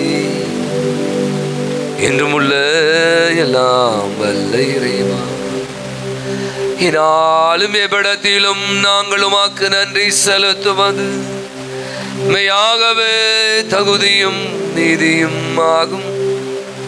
எங்கள் கடமையும் மீட்புக்குரிய செயலுமாகும். வியத்தகு மறை நிகழ்வுகளால் யோர்தான் ஆற்றில் புதிய முழுக்கினை நீர் குறித்து காட்டினீர்.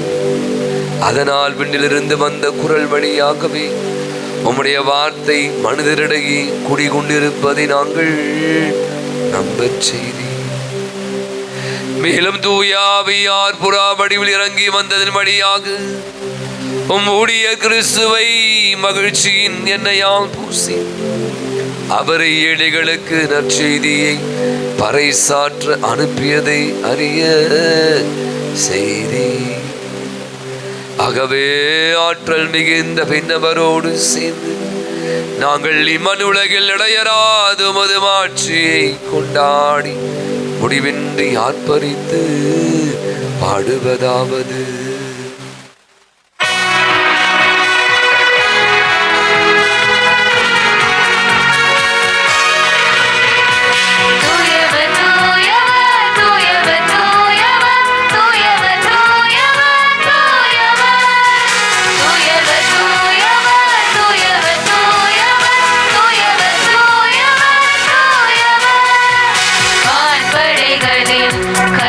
கடவுளமாண்டவர் விண்ணகமும் மன்னகமும் உமது மாட்சியால் நிறைந்துள்ளன. உன்னதங்களிலே ஓசன்னா, ஓசானா, ஓசானா, ஓசானா, ஓசானா, ஓசானா, ஓசானா. ஆண்டவர் பெயரால் வருகிறவர் ஆசி பெற்றவர். உன்னதங்களிலே ஓசன்னா, உன்னதங்களிலே ஓசன்னா, ஓசானா, ஓசானா, ஓசானா, ஓசானா, ஓசானா, ஓசானா. ஆண்டவரே, மெய்யாகவே தூயவர், தூய்மை அனைத்திற்கு மூற்று ஆகவே உம்முடைய ஆவியை பொழுது காணிக்கைகள் அனைத்தையும் தூய்மைப்படுத்த உம்மை தாழ்மையாய் வேண்டுகிறோம். இவ்வாறு எங்கள் ஆண்டவர் இயேசு கிறிஸ்துவின் உடலும் இரத்தமுமாக இவைங்களுக்கு மாறுவனவாக. அவர் பாடுபட உளம் கணிந்து தம்மை கையளித்த போது அப்பத்தை எடுத்து உமக்கு நன்றி செலுத்தி வாழ்த்துரைத்து அதை விட்டு தம்முடைய சீடர்கள் அனைவருக்கும் அளித்தவர் கூறியதாவது: அனைவரும் இதிலிருந்து பெற்று உண்ணுங்கள். எனவே உங்களுக்காக கையளிக்கப்படும் என் உடல்.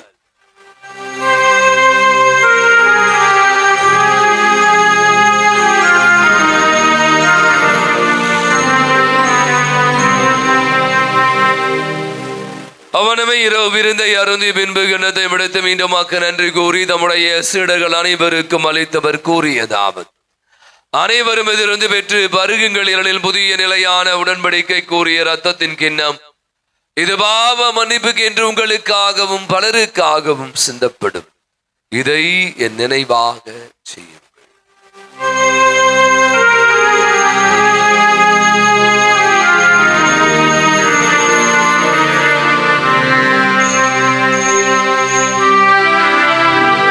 நம்பிக்கையின் மறைபொருள்.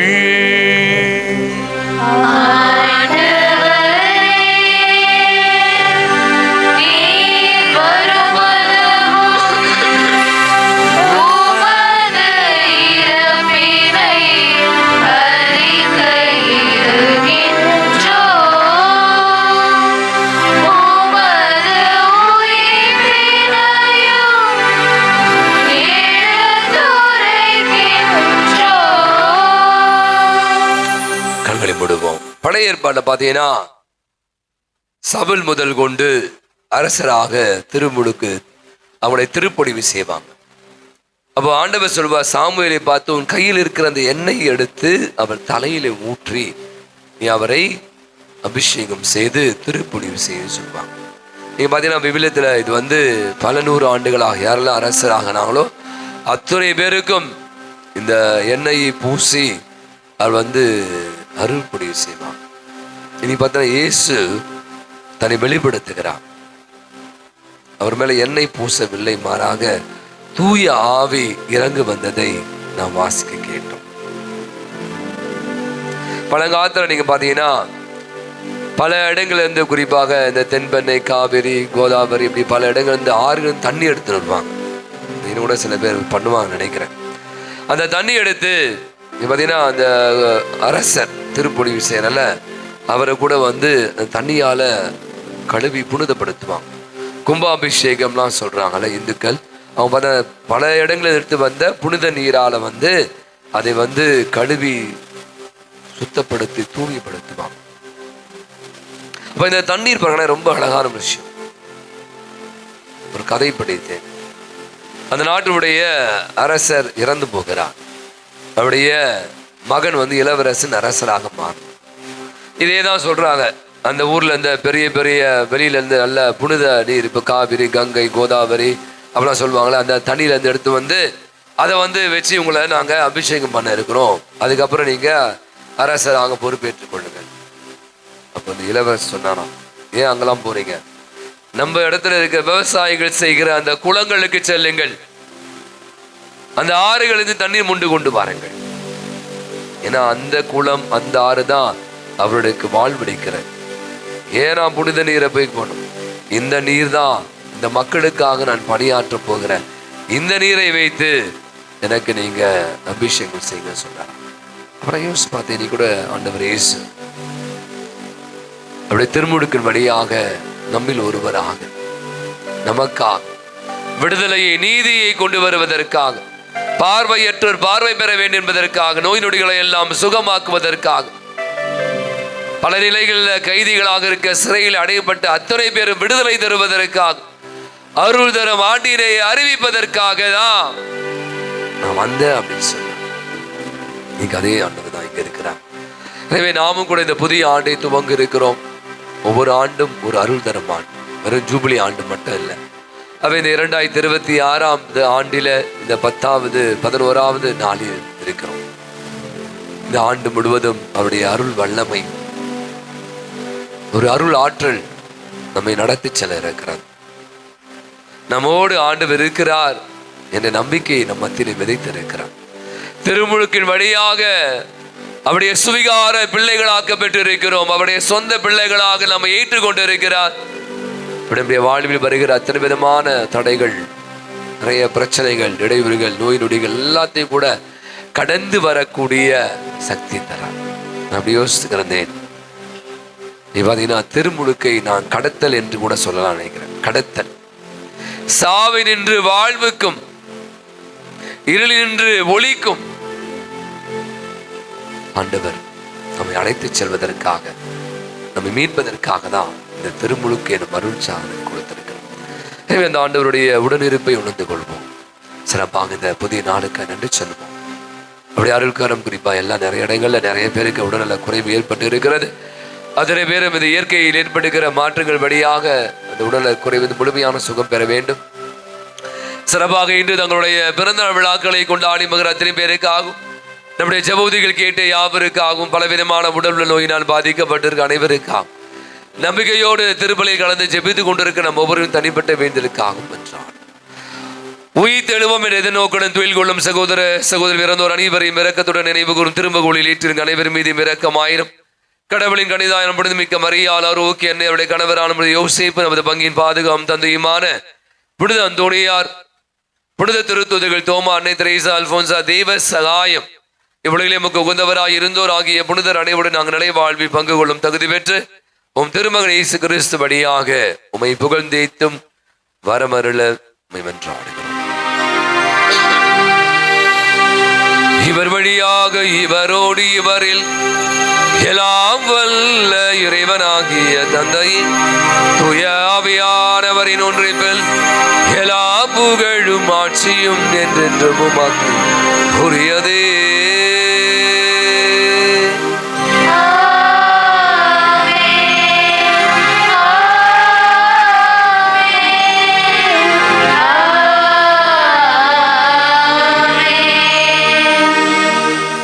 இவரே நண்பார்ந்த மகன், இவரிடம் பூரிப்படுகிறேன் என்று சொல்லி வானம் திறந்து புறா வடிவத்துல தூயாவி இறங்கி வந்தார். தந்தையாம் கடவுள் இந்த இயேசுவை நமக்கு வெளிப்படுத்தினார். கரங்களை விரிப்போம், கண்களை மூடுவோம். அதே தூயாவி இதோ இன்று நம்மோடும் இருக்கிறார். அதே இயேசு ஆண்டவர் தந்தையாய் கடவுளோடு ஒன்றித்திருந்தது போல நம்மோடு ஒன்றித்திருக்கிறார் என்ற நம்பிக்கையில இயேசு ஆண்டவர் கற்பித்த ஜெபத்தை சேர்ந்து ஜெபிப்போம். விண்ணுலகில் இருக்கிற எங்கள் தந்தையே, உமது பெயர் தூயதென போற்றப் பெறுக. உமது ஆட்சி வருக. உமது திருவுள்ளம் விண்ணுலகில் நிறைவேறுவது போல மண்ணுலகிலும் நிறைவேறுக. எங்கள் அன்றாட உணவை இன்று எங்களுக்கு தாரும். எங்களுக்கு எதிராக குற்றம் செய்வோரை நாங்கள் மன்னிப்பது போல எங்கள் குற்றங்களை மன்னியும். எங்களை சோதனைக்கு உட்படுத்தாதேயும், ஆண்டவரே தீமை அனைத்திலும் எங்களை விடுவித்து எங்கள் வாழ்நாளில் அமைதியை கனிவோடரிடம் என்றால் விரக்கத்தில் உதவியா நாங்கள் பாவத்திலிருந்து எப்போது விடுதலை பெற்று யாதொரு கலக்கம் இடமாய் இருப்போமாக. நாங்கள் எதிர்நோக்கி இருக்கிற பேரின்பத்திற்காகவும் மீட்பராக இயேசு கிறிஸ்துவின் வருகைக்காகவும் காத்திருக்கின்றோம். ஆண்டவராக இயேசு கிறிஸ்துவின் அமைதி உங்களுக்கு விட்டு செல்லும் அமைதி உங்களுக்கு அளிக்கிறேன் திருத்தூதருக்கு முடிந்தவரை எம் குற்றங்களை, குறைகளை, பாவங்களை, பலவீனங்களை பாராமல் ஆண்டவரே உடைய பாத தண்டையில வந்து குடும்பி இருக்கிற என்னுடைய விசுவாச நம்பிக்கையை கண்ணோக்கி பார். எங்க இருக்கிற எங்கள் யாவருக்கும், எங்கள் குடும்பங்களுக்கும், பங்கு சமூகத்திற்கும், நாட்டிற்கும், உலகத்திற்கும் அமைதியும் நிம்மதியும் ஒற்றுமையும் சமாதானம் நிறைவையும் மகிழ்வையும் இரக்கத்தையும் மன்னிப்பையும் சுகத்தையும் நலத்தையும் தந்திட திருவிடம் கொள்வீரா. என்றென்று வாழ்ந்து ஆட்சி செலுத்துகின்றவர் நீரே. ஆண்டவருடைய அமைதி உங்கள் அனைவரோடும் இருப்பதாக.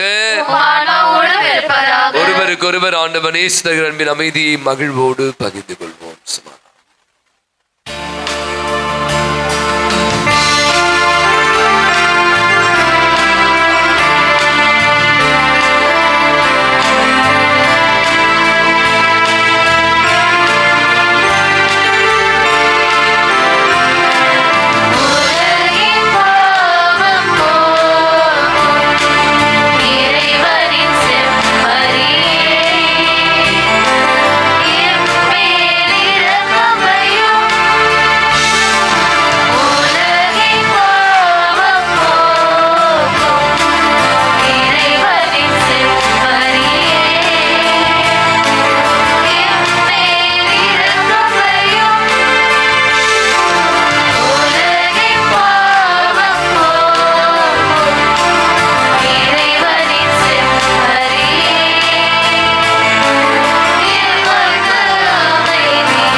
ஆண்டவராக இயேசு கிறிஸ்து உரில் இறைவனின் திருமகனை தந்தையின் திருவிடப்படி தூயாவியார் துடைப்பார்.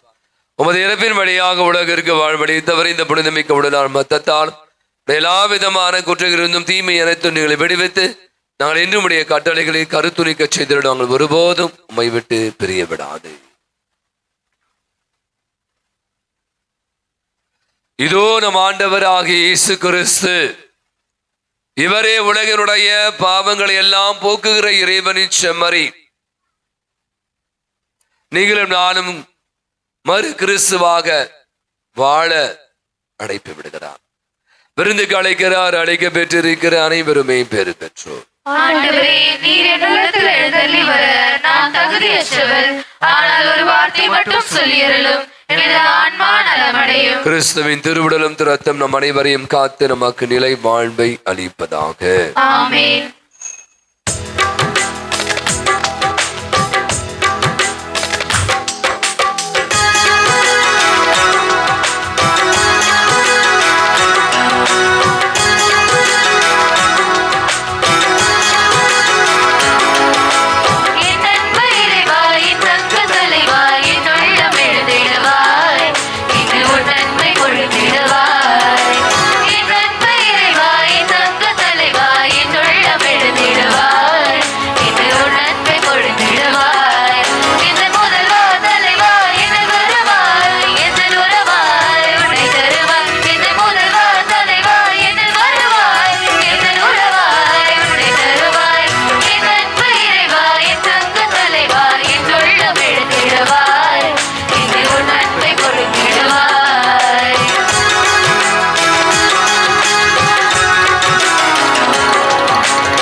திருமண அறிக்கைகள். நமது பங்கை சேர்ந்த தந்தை மைக்கேல் முரே, தாய் கர்லின் சார்ல்ஸ் கிறிஸ்டி, இவளின் மகள் ஜூடி செல்வா என்பவருக்கும், குளுத்துறை மாவட்டம் அப்பாட்டு வினை பங்கை சேர்ந்த தந்தை ஜோசப் ராஜ், தாய் மரிய கில்டா மேரி, இவளின் மகன் லிஜோ ரோஸ் என்பவருக்கும் திருமணம் நிச்சயிக்கப்படுது. இரண்டாவது அறிக்கை. நமது பங்கை சேர்ந்த தந்தை அலெக்சாண்டர், தாய் ரோஸ் மேரி, இவருடைய மகன் ஆண்டனி ஆகாஷ் என்பவருக்கும், செங்கல்பட்டு மறை மாவட்டம் தர்காஸ் வினீர் பண்ணை பங்கை சேர்ந்த தந்தை ஜான் பிரிட்டோ, தாய் பிரேமா ஆரோக்கிய மேரி, இவருடைய மகள் டெய்சி ஜெனிட்டா என்பவருக்கும் திருமணம் நிச்சயிக்கப்படுவது முதல் அறிக்கை. நமது பங்கை சேர்ந்த தந்தை தேவபாஸ்கர், தாய் கிறிஸ்டா மேரி, இவருடைய மகன் கில்பர்ட் டோனல்ட் என்பவருக்கும், நமது உயர்மறை மாவட்டம் கொருக்குப்பேட்டை புனித சூசேப்பர் ஆலய பங்கை சேர்ந்த தந்தை தங்கராஜ், தாய் ஜெயசீலி, இவருடைய மகள் சொனாலி என்பவருக்கும் திருமணம் நிச்சயிக்கப்படுவது முதல் அறிக்கை. இத்திருமணம் ஏதேனும் தடை இருப்பதாக தெரிய வந்தால் பங்கு தந்தைக்கு அறிவிக்க வேண்டும் உடைய கடமை. அன்புகளே, இன்று ஆண்டவருடைய திருமுழுக்கு பெருவிழா. அவை நாம் கூட திருமுழுக்கை பெற்று ஒரு பலத்த ஒரு கரவலை கொடுத்து விழா வாழ்த்துக்களை தெரிவித்துக் கொள்வோம். இப்போ நீங்கள் பார்த்தீங்கன்னா இப்போவே களை கட்ட ஆரம்பிச்சுன்னா அது ஆமாம், எங்கே பார்த்தாலும் ஆல்ரெடி நிறைய பேர் ஸ்கூலில் காலேஜ் எல்லாம் பொங்கல்லாம் வைக்க ஆரம்பிச்சிட்டாங்க. பொங்கல் நிறைய சலுகைகள், நிறைய கரும்பு எல்லாம் பெரிய வாட்ஸ்அப், ஃபேஸ்புக்கு எல்லாமே இன்ஸ்டாகிராம் பார்த்தா இப்போ வர பொங்கல் தான் போயிட்டு இருக்கு. அது வழக்கமாக பொங்கல் எப்போ வரும்? எந்த தேதி? 16. இந்த வருஷம் மாற்றிட்டாங்க. அதனால் இந்த வருஷம் பொங்கல் 14 இல்லை, 15ஆம் தேதி தான். ஆனால் இந்த வருஷம் ரொம்ப ஒரு முக்கியமான நாளும் கூட. இந்த 14ஆம் தேதி என்ன விழாவை நம்ம கொண்டாடுறோம்? அந்தோனியாரா. ஆக்சுவலி நீங்கள் பார்த்தீங்கன்னா எனக்கு ரொம்ப பிடிக்கும். அவர் நான் நீங்கள் நினைப்பீங்க ஃபாதர் தேவசகம் அவர் மறைசாட்சியாக இருக்கும் போதே நான் அவர் பேரை சொல்ல ஆரம்பிச்சிட்டேன். ஏன்னா நிறைய ஃபாதர்ஸ் கேட்டாங்க, ஏன்னா நீங்கள் புனிதரே அறிவிக்கல, அதுக்குள்ளே நீங்கள் சொல்லிட்டு இருக்கீங்க. நீங்கள் பார்த்தீங்கன்னா இந்தியாவிலே இதை நீங்கள் நோட் பண்ணிக்கணும். இந்தியாவிலே முதலாக ஒரு பொது நிலையினர் புனிதராக அறிவிக்கப்பட்டது வேறு யாருமே இல்லை. யாரு? நம்மால் தான். ஒரு பலத்தை ஒரு கரவொலியை கொடுங்க. நீங்கள் டைம் இருந்தால் எங்கெங்கேயோ சுற்றி பாருங்க, போங்க. நாகர்கோயிலில் போய் பாருங்கள், எவ்வளோ அழகாக போனீங்க. நான் போயிட்டு வந்தேன் ஒரு 2 மாதங்களுக்கு முன்பாக. போன மாதம் நினைக்கிறேன். அவருடைய வாழ்ந்த வளர்ந்த எல்லா இடமே பார்த்துட்டு வந்து ரொம்ப அழகாக செஞ்சுருக்காங்க. நிறைய அற்புதங்கள் நடந்து கொண்டு இருக்கு. அவை பார்த்தீங்கன்னா இந்த 14ஆம் தேதி உங்களுக்கு தெரியும் பொழுது தேவசகாயருடைய நினைவை நம்ம கொண்டாடுறோம். இந்த ஆண்டு இன்னும் மெருகூட்டக்கூடிய மகிழ்ச்சி தரக்கூடிய விதத்தில் நம்முடைய திருத்தந்தை லியோ அவர்கள் என்ன பண்ணிட்டாங்க அப்படின்னா, அழகமா பாத்தீங்கன்னா அந்த பொதுநிலையினுடைய பாதுகாவல் வந்து வேற ஒருத்தர் இருந்தார் கொஞ்ச நாள் முன்னாடி. இப்போ நம்முடைய திருத்தந்தை லியோ என்ன சொன்னாரா, பொதுநிலையின் பாதுகாவலர் புனித தேவ சகாயம் அப்படி என்று அறிவித்திருக்காங்க. பலத்த ஒரு கரவொலி. வருகின்ற 14ஆம் தேதி அங்க நாகர்கோயில்ல கன்னியாகுமரியில அவர் பிறந்த அந்த ஊர்ல அதுக்கான நிறைய பேர் வராங்க வெளியில இருந்து. நம்முடைய திருஅவையிலிருந்து மிக முக்கியமான நுன்சியோ நம்முடைய பேராயர் என்று புடைசூழ அங்க வந்து இதை வந்து திருப்பணி நிறைவேற்றி அதை அறிவிக்கிறாங்க. அவை இதில் நமக்கு எல்லாம் பெருமை. காரணம் அப்படிதான் சொல்ல தமிழர் ஒருவர் வந்து இந்த ஒரு நிலைக்கு உயர்த்தப்பட்டிருப்பது, அதுவும் பொதுநிலை எல்லாருக்குமே, வெறுமனே இந்தியாவுக்கு மட்டும் இல்லை, உலகளாவிய திரு அவைக்கு, அதாவது செயின்ட் ஃபார் த லேட்டி அப்படி பேட்டன் ஃபார் த லேட்டி அப்படின்னு அவங்க சொல்லுவாங்க. அவை பொதுநிலையுடைய பாதுகாவலாக புனித தெய்வ சகாயம் அறிவிக்கப்படுகிறார். எனவே தொடர்ந்து அவர்கிட்ட வேண்டுங்க. அங்கே பாருங்க நிறைய தண்ணியெல்லாம் வச்சுருக்காங்க, போய் குடிச்சிட்டு வந்தால் நோய் நொடியெல்லாம் போவோம் சொல்கிறாங்க. மணியாடை சாம்பாறை இப்படி நிறைய இடம் இருக்குது. ஆகவே நேரம் இருந்தால் நான் நினைப்பேன் வெளியிருந்து எல்லாம் வரான் எதை பார்க்கறதுக்கு, நம்ம பார்க்கறதுக்கு அங்கே தெரியாத அது அப்படி நம்ம ரொம்ப லேசாக எடுத்துப்போம். ஆகவே முடிஞ்சா டைம் இருந்தால் இப்போ இல்லை, எப்போ லீவ் நாளில் போய் பார்க்க முயற்சிடுங்க. பொங்கல் பொங்கலோ பொங்கல் அப்படின்னு கத்தணும் நம்ம எல்லாரும் இப்போ. சரியா, பொங்கலோ பொங்கல். பொங்கல் விழாவை எல்லாரும் தமிழருடைய பெருவிழா. இந்த விழாவை வந்து எல்லாரும் கொண்டாடி கொண்டிருக்க, நாம கூட இந்த விழாவை ஒவ்வொரு ஆண்டும் பொங்கலை மிக சிறப்பாக கொண்டாடி கொண்டு இருக்கிறோம். அதனுடைய முதல் பகுதியாக கோலப் போட்டி. அது பயங்கர காம்படிஷனுக்கு வர இப்போ அன்பியங்கள்லாம் கொஞ்சம் அப்படியே சோர்ந்து போயிட்டான்னு நினைக்கிறேன். ஏன் சொல்ல, எந்த போட்டி வச்சாலும் வரதே இல்லை. நிறைய பேர் போட்டிடுவாங்க. இப்போ எல்லாரும் சோம்பி முட்டிகால் போகும். கேட்டால் ஃபாதர் உட்காந்து எழுந்துக்க முடியல, ஃபாதர் இடுப்பு வலிக்குது, கால் வலிக்குதான். சரி, ஓகே. ஆகவே ஒரு 10-12 அன்பியங்கள் பெயர்களை கொடுத்துருக்காங்க. 14ஆம் தேதி மாலை 4 மணிலேருந்து 5:30 மணிக்குள்ள கொஞ்சம் இதாக இருக்கும், பணியாக இருக்கும், சீக்கிரம் வச்சு நான் நினைக்கிறேன். ஆகவே இந்த கோல போட்டியை இன்ஸ்ட்ரக்ஷன் கொடுத்துருப்பாங்க. புள்ளி கோலம் வைக்கணும். அந்த இன்ஸ்ட்ரக்ஷன்லாம் அப்படி அன்பிய ஒருங்கிணைப்பு சொல்லுவாங்க. எனவே இதை கலந்து கொள்கிற ஒரு அன்பியத்தில் 3 பேர் சொல்லியிருக்காங்க. எனவே அது ஆணா கூட இருக்கலாம். இப்போ ஆண்கள் கூட கோலம் போடுறாங்க, தெரியல, கேள்விப்பட்டீங்களா? 2 ஆண் 1 பெண், அல்ல 2 ஆண் 1 ஆண் 2 பேர் இப்படியாவது பண்ணிக்கங்க. ஆனால் 3 பேர் தான் ப்ரைஸ். சரியா, அந்த அன்பியத்தில் ஃபர்ஸ்ட் முதல் 5 இடங்களில் பெறுவதற்கு நாம் பரிசு அளிப்போம். எல்லாருக்குமே பரிசு இருக்கு. அவை இந்த கோல போட்டியில கொடுக்குற அன்பிய ஒருங்கிணைப்பு உங்களை வழி நடத்துவாங்க. அதை நீங்கள் பின்பற்றுமாறு கேட்டுக்கொள்கிறோம். வருகின்ற ஜனவரி மாதம் 15ஆம் தேதி வியாழக்கிழமை பொங்கல் பெருவிழாவை கொண்டாடும் தமிழர் திருவிழா. அன்று காலை நம்முடைய பங்கலை 7:30 மணிக்கு சிறப்பு திருப்பலி, பொங்கல் தமிழ் திருப்பலியானது நடைபெறும். அவை அனைவருமாக வெட்டி சட்டெல்லாம் கட்டிக்கொண்டு அனைவரும் அந்த திருப்பலியில குடும்ப உணர்வோடு வந்து கலந்து கொள்ளுங்கள். திருப்பலி முடிந்து நம்முடைய வாலிப பிள்ளைகள், யூத் கேர்ள்ஸ் மற்றும் ஆல்டர் பாய்ஸ் நிறைய பேர் வந்து மறைக்கல்வி பிள்ளைகள்லாம் நமக்காக கலை நிகழ்வுகள், தமிழருடைய கலை நிகழ்வுகளை நம் கண்முன்பாக நடத்தி காட்ட இருக்கிறார்கள். அதை தொடர்ந்து பிள்ளைகளுக்கான விளையாட்டு போட்டிகள் இருக்கிறது. நம்முடைய வின்சென்ட் டிபா நமக்காக சூடான சுவையான பொங்கல்லாம் செய்து தர இருக்கிறார்கள்.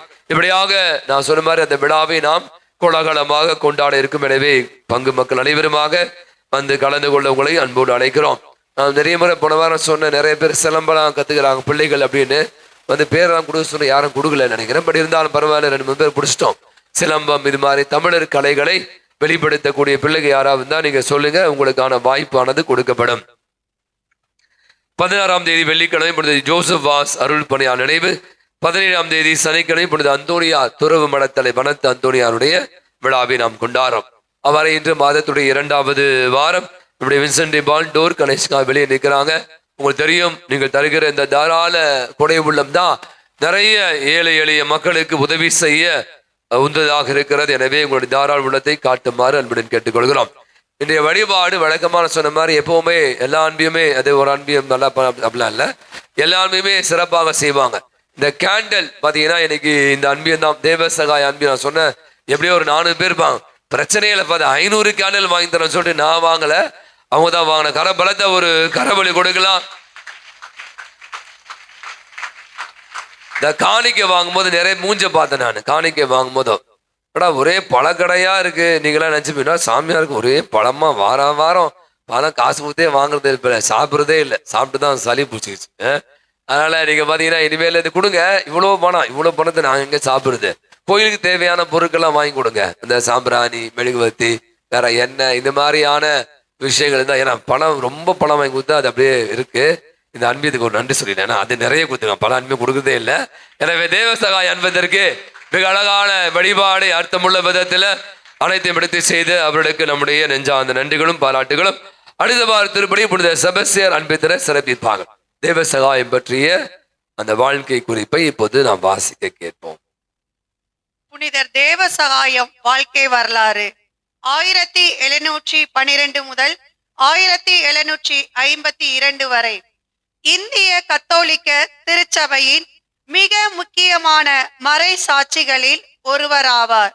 கன்னியாகுமரி மாவட்டம் நட்டலத்தில் இந்து குடும்பத்தில் நீலகண்டன் என்ற பெயரில் பிறந்தார்.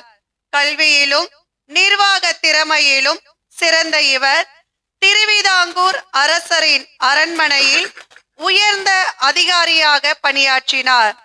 ஐரோப்பிய கிறிஸ்தவ அதிகாரிகளின் வாழ்வையும் போதனைகளையும் கவனித்ததால் இயேசு கிறிஸ்துவின் போதனை அவரை ஆழமாக ஈர்த்தது. நீண்ட சிந்தனைக்கு பிறகு அவர் கிறிஸ்தவத்தை தழுவி திருமுழுக்கு பெற்று லாசரசு என்ற தேவ சகாயம் பெயரை ஏற்றார். இந்த மனமாற்றம் அவரது வாழ்க்கையை முழுமையாக மாற்றியது. அன்றைய சமூக அமைப்பில் உயர் ஜாதியினர் கிறிஸ்தவம் ஏற்கக்கூடாது என்ற கட்டுப்பாடுகள் இருந்தன.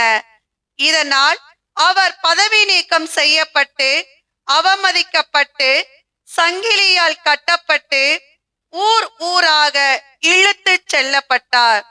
கொடூரமான துன்புறுத்தலுக்கு இடையிலும் அவர் தனது விசுவாசத்தை ஒருபோதும் மறுக்கவில்லை. இறுதியில் ஆரல்வாய் மொழியில் 1752 ஜனவரி 14 அன்று அவர் கொல்லப்பட்டார். இவ்வாறு கிறிஸ்துவுக்காக உயிர் தியாகம் செய்ததால் அவர் மறை சாட்சியாக மதிக்கப்படுகிறார். புனிதர் தேவ சகாயத்திடமிருந்து நாம் கற்றுக்கொள்ளும் பாடங்கள்: உண்மையான விசுவாசம், வாழ்க்கை, பதவி, பாதுகாப்பு அனைத்தையும் இழந்த போதிலும் கடவுளை விட்டு விலகவில்லை. பொது நிலையிற்கான முன்மாதிரி துறவி அல்லாத ஒருவர் கூட புனித வாழ்க்கை வாழ முடியும் என்பதை நிரூபித்தார். நம்பிக்கைக்காக உயிர் கொடுப்பது கடினம், ஆனால் நம்பிக்கை இல்லாமல் வாழ்வது இன்னும் கடினம். இந்த உண்மையை தேவ சகாயத்தின் வாழ்க்கை நமக்கு கற்றுத்தருகிறது. தேவ சகாயமே எங்களுக்காக என்றாடுவோமாக. ஆண்டவரை புனித கொடைகளால் நிறைவு பெற்ற நாங்கள் உமது கனிவை பணிவுடன் வேண்டுகிறோம். அதனால் ஒரே திருமகனுக்கு நம்பிக்கையோடு செவிமடுக்கும் நாங்கள் உம்முடைய பிள்ளைகளாக உண்மையில் அழைக்கப்பட்டு அதற்கு ஏற்ப வாழ செய்வீராக.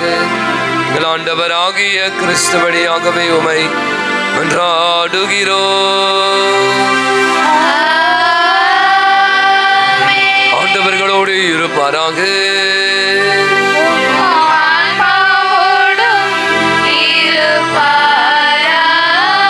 எல்லாம் அல்ல இறைவன் தந்தை மகன் தூயாவி உங்கள் அனைவரையும் நிறைவாய் ஆசீர்வதிப்பாராக. சென்று வாழுங்கள், திருப்பலி நிறைவு பெற்றது.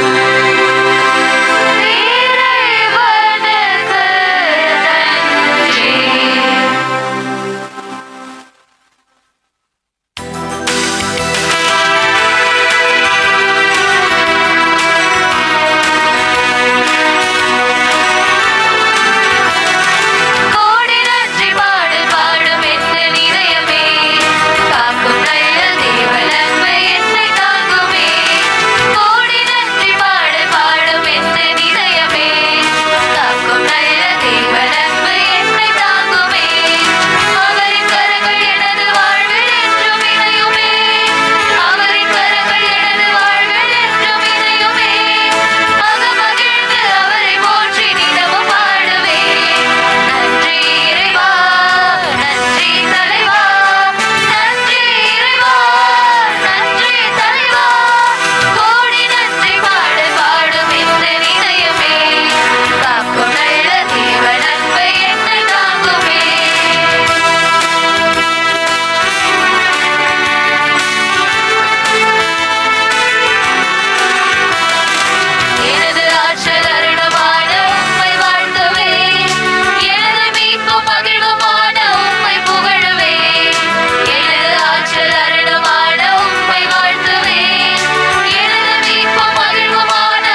மதுரமான திருதயமே, எங்கள் மேல் இரக்கமாயிரும். மரியாயின் மாசற்ற திருதயமே, எங்களுக்காக வேண்டிக் கொள்ளும். எம் பங்கின் பாதுகாவலரான புனித அந்தோணியாரே, எங்களுக்காக வேண்டிக் கொள்ளும். புனித சூசையப்பரே, எங்களுக்காக வேண்டிக் கொள்ளும். புனித தேவ சகாயமே, எங்களுக்காக வேண்டிக் கொள்ளும். எல்லா புனிதர் புனிதர்களே, எங்களுக்காக வேண்டிக் கொள்ளுங்கள். தந்தை மகன் தூயாவின் பெயராலே ஆமென். இயேசுவுக்கே புகழ், இயேசுவுக்கே புகழ். இயேசுவுக்கே மகிமை, இயேசுவுக்கே மகிமை. இயேசுவுக்கே நன்றி. இயேசுவுக்கே நன்றி. மரியே வாழ்க, மரியே வாழ்க.